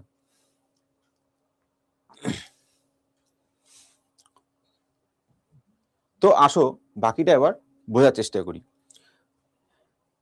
কোয়ার্টার 2 এবং কোয়ার্টার 3-তে, কোয়ার্টার 3 মাঝামাঝি অবধি দেখা গেছিল যে ইনফ্লেশনটা কমে যাচ্ছে, ইনফ্লেশনটা বেশি বেশি কমে যাচ্ছে। তাই জন্য গভর্নমেন্ট কি করেছিল, তোমরা হয়তো দেখেছো যে আরবিআই ডিসেম্বর 5-এ, এখানে সব দেওয়া আছে, এখানে অলরেডি পিডিএফ এর মধ্যে ইনক্লুড করা আছে, আরবিআই ডিসেম্বর 5-এ রেপো রেটটাকে কমিয়ে দিয়েছে। রেপো রেট ছিল 5.50, সেটাকে কমিয়ে 5.25% করে দিয়েছে। যাতে কি হয়, রেপো রেট কমলে কি হবে, চাইলে ব্যাংকরা ধার নিতে পারবে, তাহলে ব্যাংকের কাছে এক্সট্রা টাকা থাকবে, এক্সট্রা টাকা থাকলে ব্যাংক লোন দিতে পারবে। আবার ব্যাংকের এই রেটগুলো যেহেতু কম, তাহলে চাইলে ব্যাংক থেকে পাবলিক ধার নিতে পারবে, কারণ এই সব রেটের সঙ্গে ব্যাংক যে রেটে তোমাকে ধার দেয় সেগুলো সব লিঙ্কড।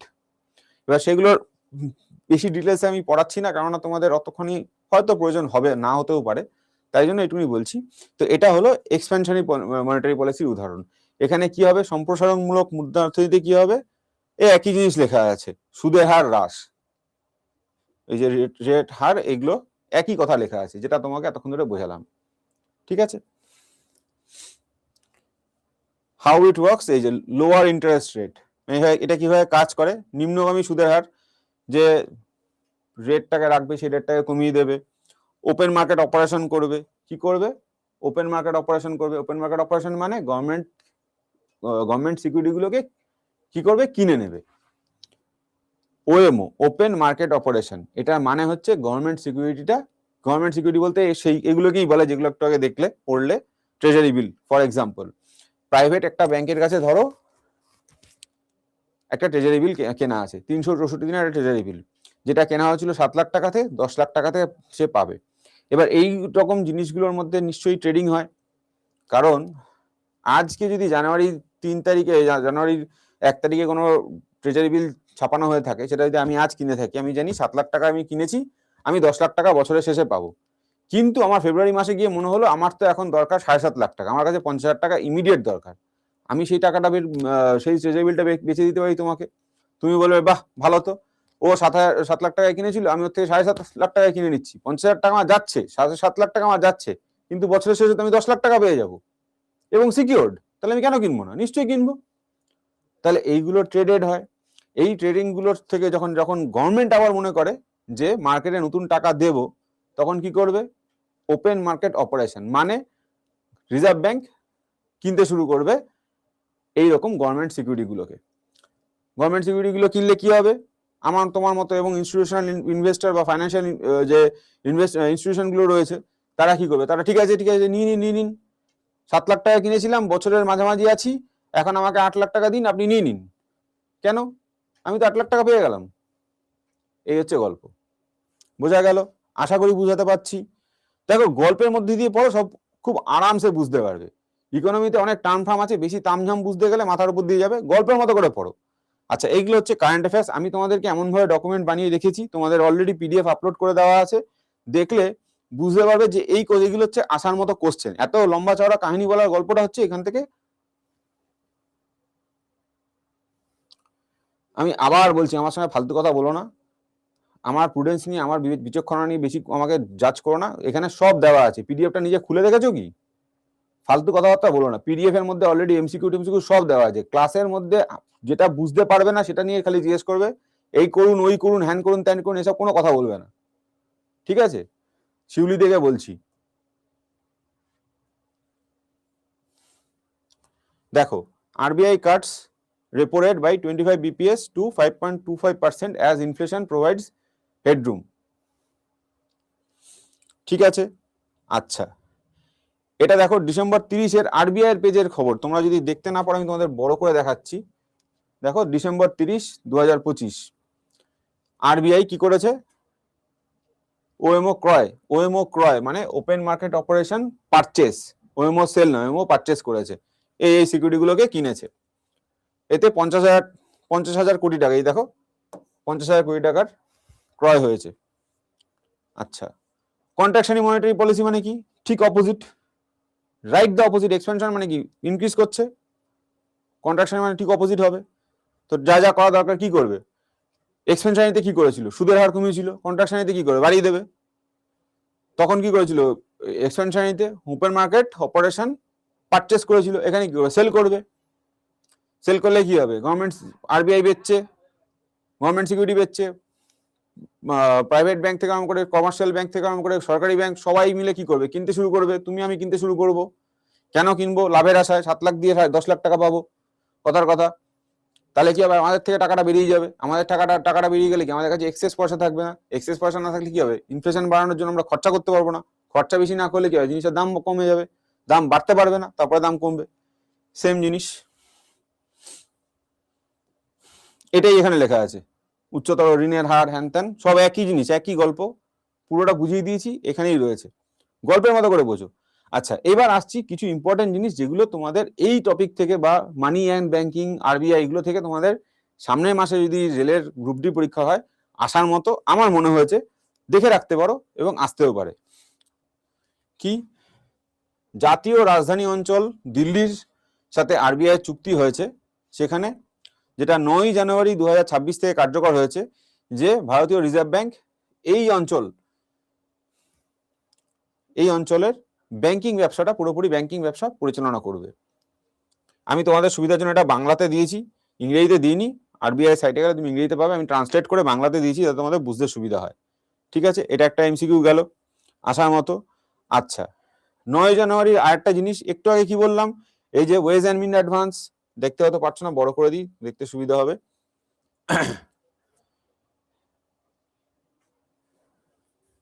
এইমাত্র আরবিআই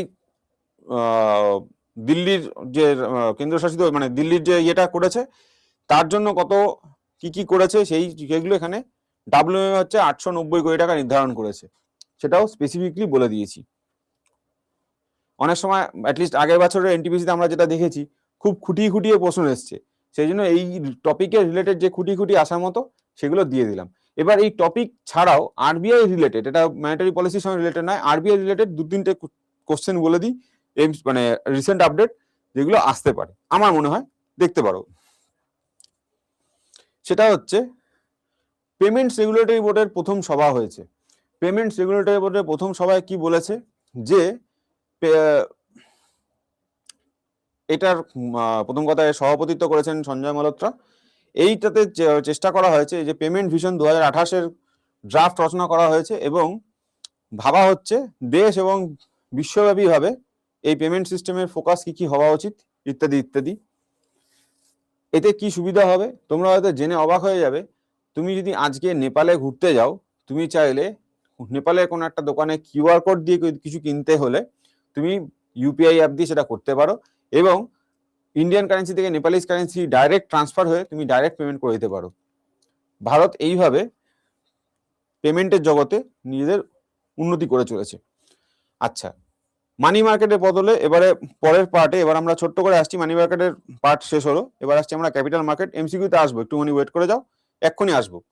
খুব ইম্পর্টেন্ট টপিক, বেশি পড়াইনি, খুব ইম্পর্টেন্ট করে পড়িয়েছি যেগুলো।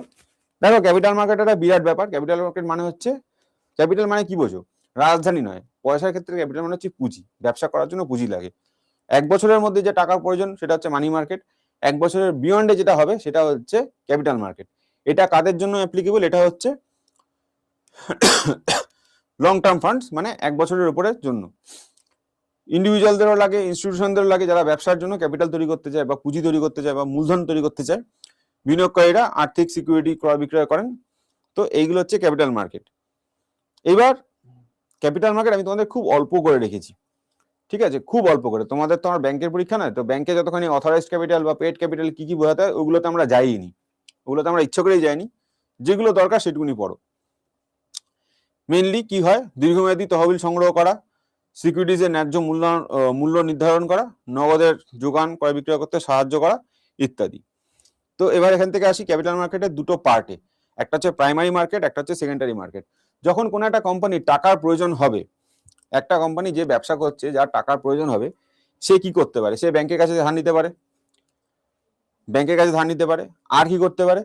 আর বলতে পারে যে আমি ডিবেঞ্চার ইস্যু করছি। ডিবেঞ্চার মানে হচ্ছে দীর্ঘমেয়াদী লোন, যেটা পাবলিক ইনভেস্ট করবে এবং তার এগেনস্টে ইন্টারেস্ট পাবে।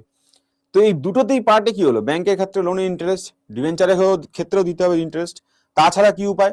তাছাড়া উপায় হচ্ছে শেয়ার ছাড়া। শেয়ার মানে কি, আমি একটা কোম্পানির একটা অংশীদারিত্ব ছেড়ে দিলাম, আমার কোম্পানি, আমি একটা ছোট্ট অংশীদারিত্ব ছেড়ে দিলাম। তোমরা নিশ্চয়ই share market, BSc, NSC, Sensex, Nifty, এই কথাগুলো শুনেছো। কিছু না হলে তোমরা টিসিএস এর শেয়ার, টাইটানের শেয়ার, এইচডিএফসি শেয়ার, এই নামগুলো শুনেছো নিশ্চয়ই। তো এটা হচ্ছে সেই জিনিস, শেয়ার মার্কেট। ওকে, তো কোনো কোম্পানি যখন প্রথমবারের জন্য নিজের শেয়ার আনে, যখন নিজের শেয়ার আনে, সেটাকে বলে কি? সেটা হচ্ছে প্রাইমারি মার্কেট। মানে new securities issued first time issue of share by a company. Simple, এর বেশি কিছু নেই। এর ভেতরে অনেক কিছু আছে, তোমাদের পরীক্ষার জন্য সেটা ইম্পর্টেন্ট না, তাই জন্য পড়াচ্ছি না। আচ্ছা, ওই প্রথম যে শেয়ারটা এসে গেল, সেটাকে তখন কি বলে? তখন বলা হয় আইপিও, ইনিশিয়াল পাবলিক অফার। এই আইপিওটা আসলো, মানুষ ইনভেস্ট করলো, মানুষ কিনলো, কিনে দেখলো বাহ, কিছুদিন করে তার বেশ কিছুটা লাভ হয়েছে, এবার সেটাকে বেচে দিল। এই যে কোম্পানির ইস্যু করা শেয়ার প্রথম নিজে কিনেছিল, নিয়ে কিছুদিন হোল্ড করে লাভ করার পরে যখন সেটাকে বেচে দিল, সেটা তখন কি হয়ে যাবে? তখন হয়ে যাবে সেকেন্ডারি মার্কেট। এইখানে কারা কিনছি? এখানে আমি, তুমি, আমাদের মতো হাজার হাজার লোক সেটা কিনছি। কোথা থেকে কিনছি? শেয়ার মার্কেট থ্রুতে কিনছি। বোঝা যাচ্ছে? চলো, তো শেয়ার মার্কেটে যেমন কোম্পানি শেয়ার হয়, কোম্পানি শেয়ার এনএসসি, বিএসসি তে ট্রেডেড হয়, এটা হচ্ছে equity share market. Company share ক্রয় বিক্রয় বাজার, কোম্পানির মালিকানার আগ্রহ। কেন শেয়ার মার্কেট লোকে ইনভেস্ট করে? কেন ইনভেস্ট করবে? কোম্পানির কাছে টাকা দিয়ে লাভটা কি? কোম্পানি তার সঙ্গে কি দেবে? কোম্পানি শেয়ারে, কোম্পানি যত টাকা থাকবে, কোম্পানি গ্রো করবে। কোম্পানি যদি ঠিকঠাকভাবে ব্যবসা চলে, ঠিকঠাকভাবে প্রোডাক্ট বেচে, তাহলে কি হবে? কোম্পানির ব্যবসা বাড়বে। কোম্পানি যখন ব্যবসা বাড়বে, তখন কি হবে? শেয়ার প্রাইসের দাম বাড়বে। তাহলে 100 টাকায় কিনেছিলাম শেয়ার, 100 টাকাটা হয়তো দেখা গেলো 3 মাস বাদই হয়ে গেল 130 টাকা। তো 3 মাসে আমার রিটার্ন হলো, তাহলে আমি সেই লোভে ইনভেস্ট করছি। সেই জন্য শুধু কি কোম্পানি শেয়ার ছাড়তে পারে? কোম্পানির সঙ্গে শেয়ার ছাড়া কি দিতে পারে? তোমাকে লভ্যাংশ দিতে পারে, যেটাকে বলে ডিভিডেন্ড। এবার এত রাম কাহিনী পড়ালাম কেন? পড়ালাম হচ্ছে এই কারেন্ট অ্যাফেয়ার্সের কোশ্চেন যেটা আসতে পারে সেটার জন্য। এটা দেখে নাও, আরবিআই প্রপোজ করেছে যে ব্যাংক যে ডিভিডেন্ড পে আউট করে, সেটা ব্যাংকের ডিভিডেন্ড পে আউটে 75% ক্যাপিং করে দিয়েছে। ঠিক আছে, পরিষ্কার লেখা আছে, দেখো, reserve bank of India has proposed, এটা করেনি কিন্তু, এটা চাইছে করতে, মানে প্রপোজাল দিয়েছে যে ব্যাংকে dividend pay out at 75% of দেওয়ার প্রফিট আফটার ট্যাক্স। ট্যাক্স দেওয়ার পরে ব্যাংক যদি যা লাভ করবে, 100 টাকা লাভ করবে, তার থেকে ডিভিডেন্ড দিতে গেলে কেবলমাত্র 75 টাকা অবধি ডিভিডেন্ড দিতে পারবে, পুরো 100 টাকা ডিভিডেন্ড দিতে পারবে না। It's a very recent and very great update. সম্ভবত জানুয়ারি 9 তারিখ বা 10 তারিখের হয়েছে এটা, তাই জন্য এটা দিয়ে রেখেছি। আচ্ছা, এই কোশ্চেনটা ডেফিনেটলি আসার মতো, এমসিকিউ এগুলো দিয়েই বানানো আছে পিডিএফ এর শেষে। সেটা হচ্ছে কি, India's credit growth rose to near 12% by December 15, while deposit growth slowed to 9.35%. মানেটা কি? মানেটা হচ্ছে এটাই যে এইখানটায় পড়ো, এই জায়গাটায়, ডিসেম্বর 15, 2024 থেকে 2025-এর মধ্যে কত ভারতবর্ষের ধার হয়েছে, ক্রেডিট নেওয়া হয়েছে, সেই ক্রেডিটের যে অ্যামাউন্ট, সেটা 12% বেড়েছে। whereas যত ডিপোজিট করা হয়েছে, সেটার অ্যামাউন্ট 9.3% বেড়েছে। এটা কেন? এটা একটা বিরাট চিন্তার কারণ। কেন চিন্তার কারণ? এটা নিয়ে ডেসক্রিপটিভ ডাব্লিউবিসিএস জাতীয় পরীক্ষায় এরকম, বা আইএসডব্লিউ পরীক্ষায় অ্যানালিটিক্যাল কোশ্চেন আসতে পারে। তোমাদের শুধু মানে রেলের পরীক্ষার জন্য চিন্তার মতো, আসার মতো হচ্ছে শুধু এই পার্সেন্টটা, খুঁটিয়ে খুঁটিয়ে যদি কোশ্চেন করে, যেরকম লাস্টবার এনটিপিসিতে কারেন্ট অ্যাফেয়ার্স থেকে ধরে ধরে নিটিগিটি থেকে কোশ্চেন এসেছিল, সেরকম টাইপের কোশ্চেন হলে এটা আসতে পারে, শুধু এই 12%টা মনে রাখার মতো। আচ্ছা, UPI transaction volume rose 29% year on year to 21.63 billion in December. এইটা হচ্ছে মৌমিতা লিখেছে ক্রেডিট গ্রোথটা। কি বলো ক্রেডিট গ্রোথটা আরেকবার বলবো? মমিতা ক্রেডিট কোডটা কি আরেকবার বলবো না বুঝে গেছো?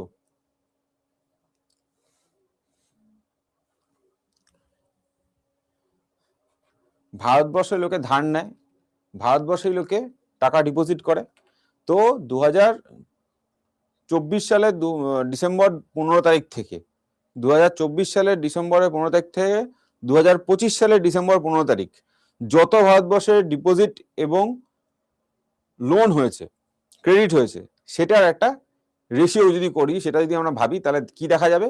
দেখা যাবে যে লোকে 24 সালে যারা লোন নিয়েছিল তার থেকে 12% বেশি লোন নিয়েছে, টোটাল ক্রেডিট, টোটাল ধার। আর 24 সালে যত পরিমাণে লোকে ডিপোজিট করেছিল 25 সালে তার মানে সেই তুলনায় 9.35% বেড়েছে। সমস্যাটা কোথায়? সমস্যা হচ্ছে লোকে বেশি ধার নিচ্ছে, লোকে জমাচ্ছে কম। লোকে যদি বেশি ধার নেয়, লোকে যদি জমায় কম, তাহলে ব্যাংকের কাছে সমস্যা কেন? আরবিআই কেন চিন্তা করছে? কেন এটা আমরা পড়ছি? কারণ তুমি যত না জমাবে, যত না ব্যাংকের কাছে লোকের টাকা দেবে, ডিপোজিট থাকবে, সেই অনুযায়ী তো লোন দিতে পারবে। একটু আগে আমরা কি বললাম? সিআরআর এর থেকে 21 টাকা সরিয়ে নিচ্ছে, সিআরআর এসএলআর মিলিয়ে সিআরআর 3 টাকা 18, এসএলআর 18%, 3 + 18 করে 21% তো সরে যাচ্ছে। তো ব্যাংকে লোন দিতে হচ্ছে কিসের ভরসায়? ওই 21% বাদ দিয়ে। এইবার যদি লোকের ধার বেশি নেয়, সেই তুলনায় যদি ডিপোজিট কমে যায়, তাহলে দেবে কি করে টাকা? সমস্যা হয়ে যাবে না এক সময়। তো এই জন্য এটা ইম্পর্টেন্ট। আরো ডিটেলস আছে, এতখানি আর যাচ্ছি না। তো আপাতত এইটুকুনি বুঝলে ক্রেডিট গ্রোথটা। আচ্ছা, এইটাও তোমাদের একদম পয়েন্ট টু পয়েন্ট আসার মতো। যদি সামনের মাসে কারো গ্রুপ ডি পড়ে, সেটা একদম পয়েন্ট টু পয়েন্ট এই পয়েন্টগুলো আসার মতো, যে ইউপিআই কত % বেড়েছে বা অ্যামাউন্ট, একদম একদম ধরে ধরে আসার মতো। লাস্ট এনটিপিসিতে ঠিক এই প্যাটার্নটাই ফলো করেছিল, আগের বছর এনটিপিসিতে ঠিক এই প্যাটার্নটাই ফলো করেছিল, একদম ধরে ধরে ধরে ধরে লাস্ট 6 মাসে কারেন্ট অ্যাফেয়ার্সের মধ্যে ধরে ধরে দিয়েছে। তো এইগুলো হচ্ছে তোমাদের পড়তে হবে। এটা একদম, এটা জাস্ট মনে রাখার কিছু নেই, খুব simple. Payment corporation, national payments corporation কি করে? সমস্ত ভীম, ইউপিআই, আধার পেমেন্ট সিস্টেম, এগুলোকে ম্যানেজ করে। এবার সেই রাম কাহিনীগুলো আমরা ব্যাংকের জন্য পড়বো, তোমাদের ব্যাংকের দরকার নেই। তোমাদের কি মনে রাখার মতো কি আছে? ইউপিআই ট্রানজাকশন বেড়েছে হচ্ছে বছরে 29%। এখন অ্যামাউন্ট কত ট্রানজাকশন হয়েছে? 21.63 এইটা হয়েছে।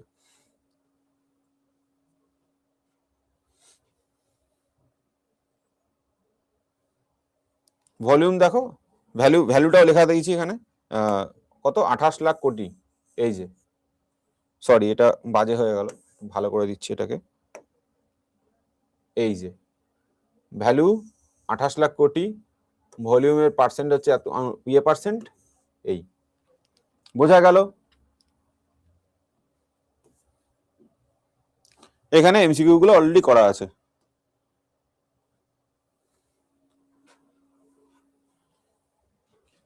কিছু এমসিকিউ কোশ্চেন অ্যান্সার দেওয়া আছে, ঠিক আছে?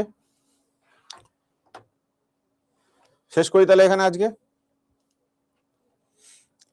বলো ক্লাস কেমন লাগলো, কন্টেন্ট কেমন লাগলো, কোথায় বুঝতে অসুবিধা হলো, কিভাবে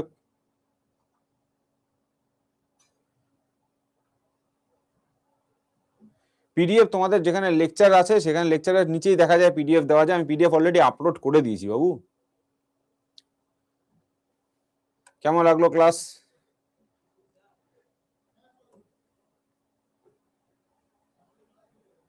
মনিতোষ মাঝি বলছে ডিভিডেন্ড, ডিভিডেন্ড মানে হচ্ছে লভ্যাংশ।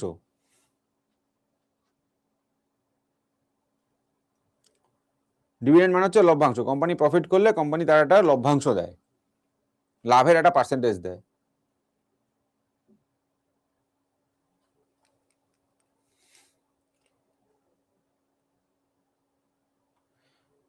ভার্গবী জিজ্ঞেস করেছে এনটিপিসিতে কত নাম্বার আসবে। দেখো এনটিপিসিতে কত নাম্বার আসবে এরকম করে ডিফাইন্ড নেই, ঠিক আছে? এরকম ভাবে তুমি একটু যদি কোশ্চেন গুলো দেখো, দেখে বুঝতে পারবে কোনো ডিফাইন্ড নেই, ঠিক আছে?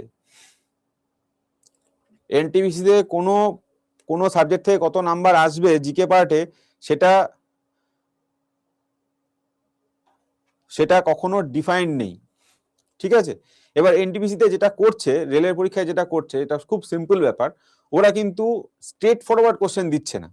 দেখো তুমি সহজ একটা লজিক বোঝো, আমার কথা থেকে না, তুমি আমার এই নেক্সট কথাটা শোনো, তুমি নিজে এমনিতেই বুঝবে।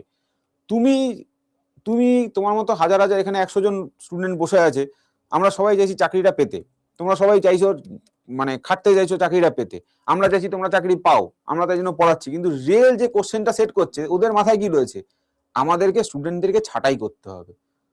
আমাদের কাছে যদি 100টা সিট থাকে, আমাদের কাছে যদি 1000টা আসে, আমাদেরকে 100টা সিটকে দিতে হবে, তার জন্য 900 জনকে ছাঁটাই করতে হবে।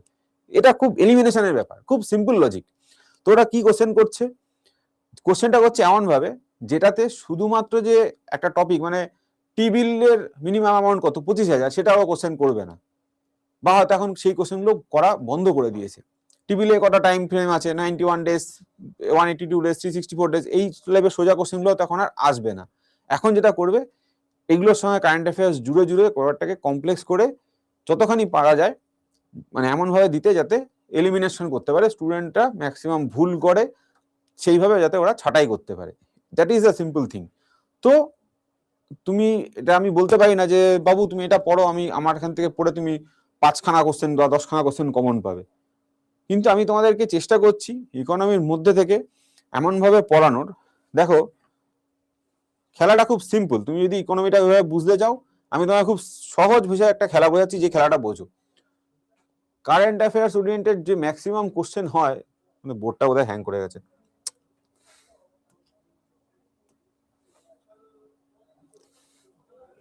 দেখো কারেন্ট অ্যাফেয়ার্সের তো প্রচুর টপিক আছে। একটা হচ্ছে কি খেলাধুলা, একটা হচ্ছে মুভি, অ্যাওয়ার্ড, একটা হচ্ছে তোমার কি বলে প্লে বা স্পোর্টস,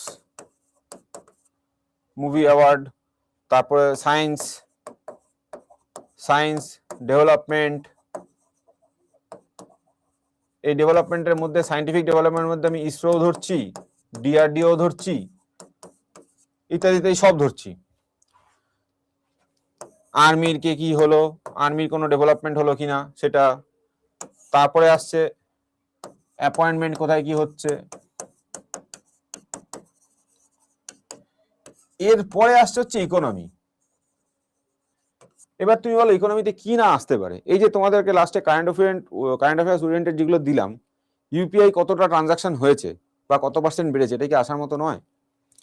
তো এভাবে বলা যায় না যে 5 নম্বর আসবে না 10 নম্বর আসবে, কিন্তু যে যে টপিক আছে সেই টপিকগুলো আমি এমনভাবে পড়াতে চাই, বুকস অ্যান্ড অথর্স অবভিয়াসলি, মানে মাল্টিপল জায়গা, মানে জিকেটা একটা সমুদ্র, ঠিক আছে? তো আমার ঐকান্তিক ইচ্ছা বাবা তোমরা সবাই চাকরি পাও। তোমাদের যেটা দায়িত্ব কর্তব্য থাকবে, তোমরা পড়ো, পিডিএফটা পড়ো, দেখো, কারেন্ট অ্যাফেয়ার্স অনুযায়ী নিজেদেরকে আপডেট করো, অ্যান্ড যখন যেখানে বুঝতে পারবে না, feel free to ask me, just ফালতু বকবাস করে আমাকে বিরক্ত করবে না, এটা হচ্ছে আমার দাবি। আর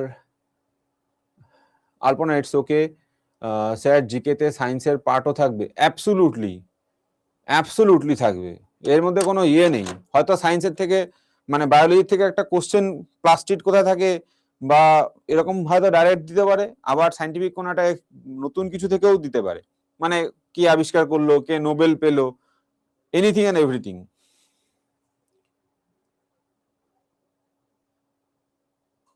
সাহেব দত্ত বলছে অনেক কিছু ডিটেলসে জানার আছে, কিন্তু এনটিপিসি লিমিটেশন করে দিয়েছে। শুভশ্রী বলছে হ্যাঁ আকাশ কি বলেছে জানি না। সারা জয়দীপ সাহা লিখেছে শিরনোড়া ব্রেন নিয়ে খেলা করে, আমি ঠিক কি বলতে বুঝতে পারলাম না। আমি বুঝতে পারলাম না কি মানে আমি অত বাংলাটা বুঝতে পারছি না। সঙ্গীতা মন্ডল, আগে এই সাবজেক্টটা পড়িনি স্যার, এখন পড়ে ভালোই লাগছে, থ্যাংক ইউ। আকাশ রেমাজ, ওকে থ্যাংক ইউ। জিকেতেই সব থাকে Joydeep books and okay clear, ঠিক আছে ঠিক আছে। তো এখন তোমাদের এক মুহূর্তে আর কোনো তাই মানে কোনো কোশ্চেন টোশ্চেন নেই, ক্লাস মোটামুটি শেষ, আলোচনা করলাম, কেমন লাগে জানিও। আমাদের ক্লাসের শেষে তোমাদের কাছে একটা রেটিং এর অপশন থাকে, হয়তো তোমাদের 2 মিনিট সময় লাগতে পারে, বাট তোমাদের দেওয়ার রেটিংটা আমাদের হেল্প করে। সো যদি আমার পড়ানো ভালো থেকে থাকে, so please give a 5 star, আর ভালো না লাগলে তুমি 1 স্টার দিতে পারো, নো ইস্যু। আচ্ছা, ওকে ওকে, আই আন্ডারস্ট্যান্ড। এবার আমি বুঝতে পেরেছি যদি তুমি কি বলেছো, তখন একসময় লিখেছিলে বুঝতে পারিনি, ওকে। আর আচ্ছা, তোমাদের একটা জিনিস আমি করাতে চাই, জাস্ট ক্লাস শেষ হয়ে গেছে, যদি কারোর সময় নষ্ট হয়, যদি কারোর লিভ করা হয় লিভ করতে পারো, বাট আমি জাস্ট একটা জিনিস জানতে চাই, তোমাদের ওপিনিয়ন, সেটা হচ্ছে যে তোমরা কি ইউটিউবে কারেন্ট অ্যাফেয়ার্স ওরিয়েন্টেড প্র্যাকটিস করতে চাও? সেরকম কোনো সেশন আনবো? তোমাদের কি মত? যদি চাও তবে করাবো, নইলে যদি মনে হয় না ঠিক আছে অন্য জায়গা থেকে হচ্ছে বা দরকার নেই তাহলে করাবো না। কারণ আমাদের ফ্যাকাল্টিও রয়েছে, আমাদের শুভেন্দু স্যারও রয়েছে।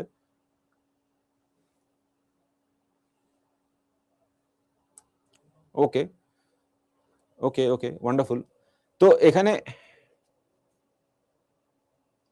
প্রণব বলছে না না আমি এটা এই ব্যাচ নিয়ে আসতে পারি না, I don't have that authority to do that. আমি ব্যাচ অনুযায়ী নিতে পারি না, আমি ইউটিউবে সেশন নিতে পারি, তোমাদের রিকোয়েস্ট করতে পারি জয়েন করো, তোমরা জয়েন করো এবং সেখানে আমরা প্র্যাকটিস করতে পারি। তোমরা পেইড ব্যাচের স্টুডেন্ট, তোমাদেরকে আমি ওখানে নিয়ে যাওয়ার মতো সেই অথরিটি আমার নেই, সেটা আমার কাজ হচ্ছে শুধু ক্লাস করানো। তো পেইড ব্যাচ এখানে স্টুডিওতেই ক্লাস হবে, তোমরা ক্লাস দেখতে পারো, যেটা ইউটিউবে করতে পারি, ইউটিউবে লাইভ করে দিতে পারি, তোমরা চাইলে লাইভ জয়েন করতে পারলো। হ্যাঁ, তো আমি তোমাদের ক্লাস নিয়ে যেতে পারবো না, আমি তোমাদের ক্লাস ইউটিউবে নিয়ে যেতে পারবো না, সেটা সেই অথরিটি আমার নেই। আমি যেটা করতে পারি, আমি ক্লাসটা করাতে পারি। তোমরা চাইলে ইউটিউবে জয়েন করে যাও, তোমাদের বলে দেবো ঠিক আছে এই সময়টা ক্লাস করাবো, তোমরা আসো জয়েন করো, দ্যাট ক্যান বি ডান। কোন চ্যানেলে? আরে যেটাতেই করাবো তোমাদের অ্যাডভান্স তোমরা জানবে, আমি তোমাদের থেকে জাস্ট অনুমতি নিচ্ছি, তোমাদের মত নিচ্ছি। আমি করলে এমন থরি আমি যে আজকেই তোমাদের প্রসেস হবে এখনই ক্লাস লাগিয়ে দেবো ইউটিউবে, এমন থরি হবে। তোমাদের থেকে জানাচ্ছি, তোমাদের থেকে জানছি তোমরা কি করলে, তোমরা কোন টপিক নিয়ে শুনতে চাও বলো।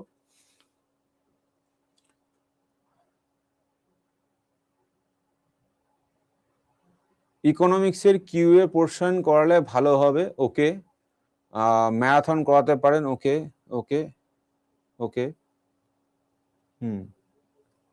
আচ্ছা তাহলে আমি আরেকটা কোশ্চেন করতে চাই, রেলওয়ের জন্য এই কতগুলো টপিক একটু পড়িনি, কতগুলো টপিকটা পড়িনি তারপরে একবারে আনি, তাহলে তোমাদের পার্টিসিপেশনটা হবে, তোমরা বুঝতেও পারবে। নাজমুল লস্কর বলছে ব্যাচে তো করালাম। নাজমুল, তুমি ব্যাপারটা বোঝার চেষ্টা করো নাজমুল, আমি তোমাদের কি পড়াচ্ছি? আমি তোমাদের ইকোনমি পড়াচ্ছি, আমি তোমাদের কারেন্ট অ্যাফেয়ার্স ফ্যাকাল্টি হলে আমি তো কারেন্ট অ্যাফেয়ার্সই পড়িয়ে দেবো, তোমাদের তো কারেন্ট অ্যাফেয়ার্স ফ্যাকাল্টি রয়েছেই, তাই না? আমি তো তোমাদের কারেন্ট অ্যাফেয়ার্স পড়াবো না, আমি চাইবো যেমন ভাবে ইকোনমি যেটা পড়াচ্ছি, ইকোনমিক টপিকগুলো, যেমন আমি কেন এটা বলছি যে এই টপিক এই ইয়েটাতে দেখো, এই পিডিএফটা যে তোমাদের কাছে অলরেডি অ্যাপে রয়েছে, এটাতে আমি লাস্টে 5-6টা স্লাইড রাখতে পেরেছি। এটা অলরেডি 57টার একটা পিডিএফ হয়ে গেছে, আমি 5-6টা স্লাইডই রাখতে পেরেছি। এবার কোশ্চেন কি শুধু এই 5-6খানা থেকেই আসতে পারে? So I need a bigger space, যেখানে আমি তোমাদেরকে ইকোনমির প্রতিটা চ্যাপ্টারের কারেন্ট অ্যাফেয়ার্স কত গেলাম। দাঁড়াও প্লিজ, একটু আমার পড়তে দাও, একটু এত তাড়াতাড়ি টাইপ করলে সবগুলো মেসেজ উপরে চলে যায়, আমাকে একটু পড়তে দাও। সবার কমেন্টগুলো আমি পড়ি, আমি চেষ্টা করি করার, একটুখানি পড়তে দাও আমাকে, এত একসঙ্গে কমেন্ট করো না।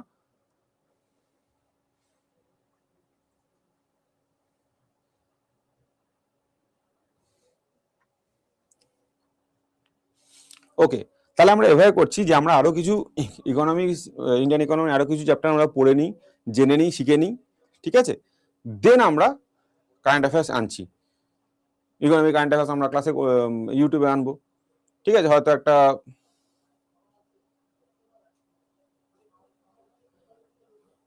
চ্যানেল সব ওপেন আছে বাবা, আমাদের মাল্টিপল চ্যানেল রয়েছে। তো চিন্তা নেই, ইকোনমি ম্যারাথন করিয়ে দেবো, অসুবিধা নেই। এখন না, এখন তোমাদের ম্যারাথন করিয়ে কি লাভ? তোমরা আগে ক্লাসে পেইড ব্যাচে পড়ে নাও না, ম্যারাথন করে কি করবে? হ্যাঁ ওটাই হলো যে ধরো এই একটা সপ্তাহ বা 2 সপ্তাহ, আমরা 2 সপ্তাহ না, ধরো এই সপ্তাহের মধ্যে আমরা প্রতিদিনই আমার ক্লাস থাকবে, ক্লাসগুলো আজকে যেরকম করলে সেরকমভাবে যদি করো, যদি আমার ডিস্টার্ব না করো, আমার দৃঢ় বিশ্বাস তোমাদের ক্লাস করে ভালো লাগবে এবং তোমরা শিখতে পারবে। প্রেসারের পরে শনিবার বা রোববার একদিন করে সেটা নিয়ে আমি কথা বলে নেবো, সেইটা নিয়ে আমরা current affairs, economic current affairs, অনেকগুলো চ্যাপ্টার, অনেকগুলো কনসেপচুয়াল কারেন্ট অ্যাফেয়ার্স বা জায়গা থেকে একসঙ্গে তৈরি হয়ে যাবে। ওকে, চলো, খুব ভালো লাগলো তোমাদের পড়িয়ে আজকে ক্লাসটা, আমার খুব ভালো লেগেছে। তোমরা যদি কোনো কিছু বুঝতে না পারো, আমার মেলটাও লিখে দিই, এটা আমার মেল আইডি,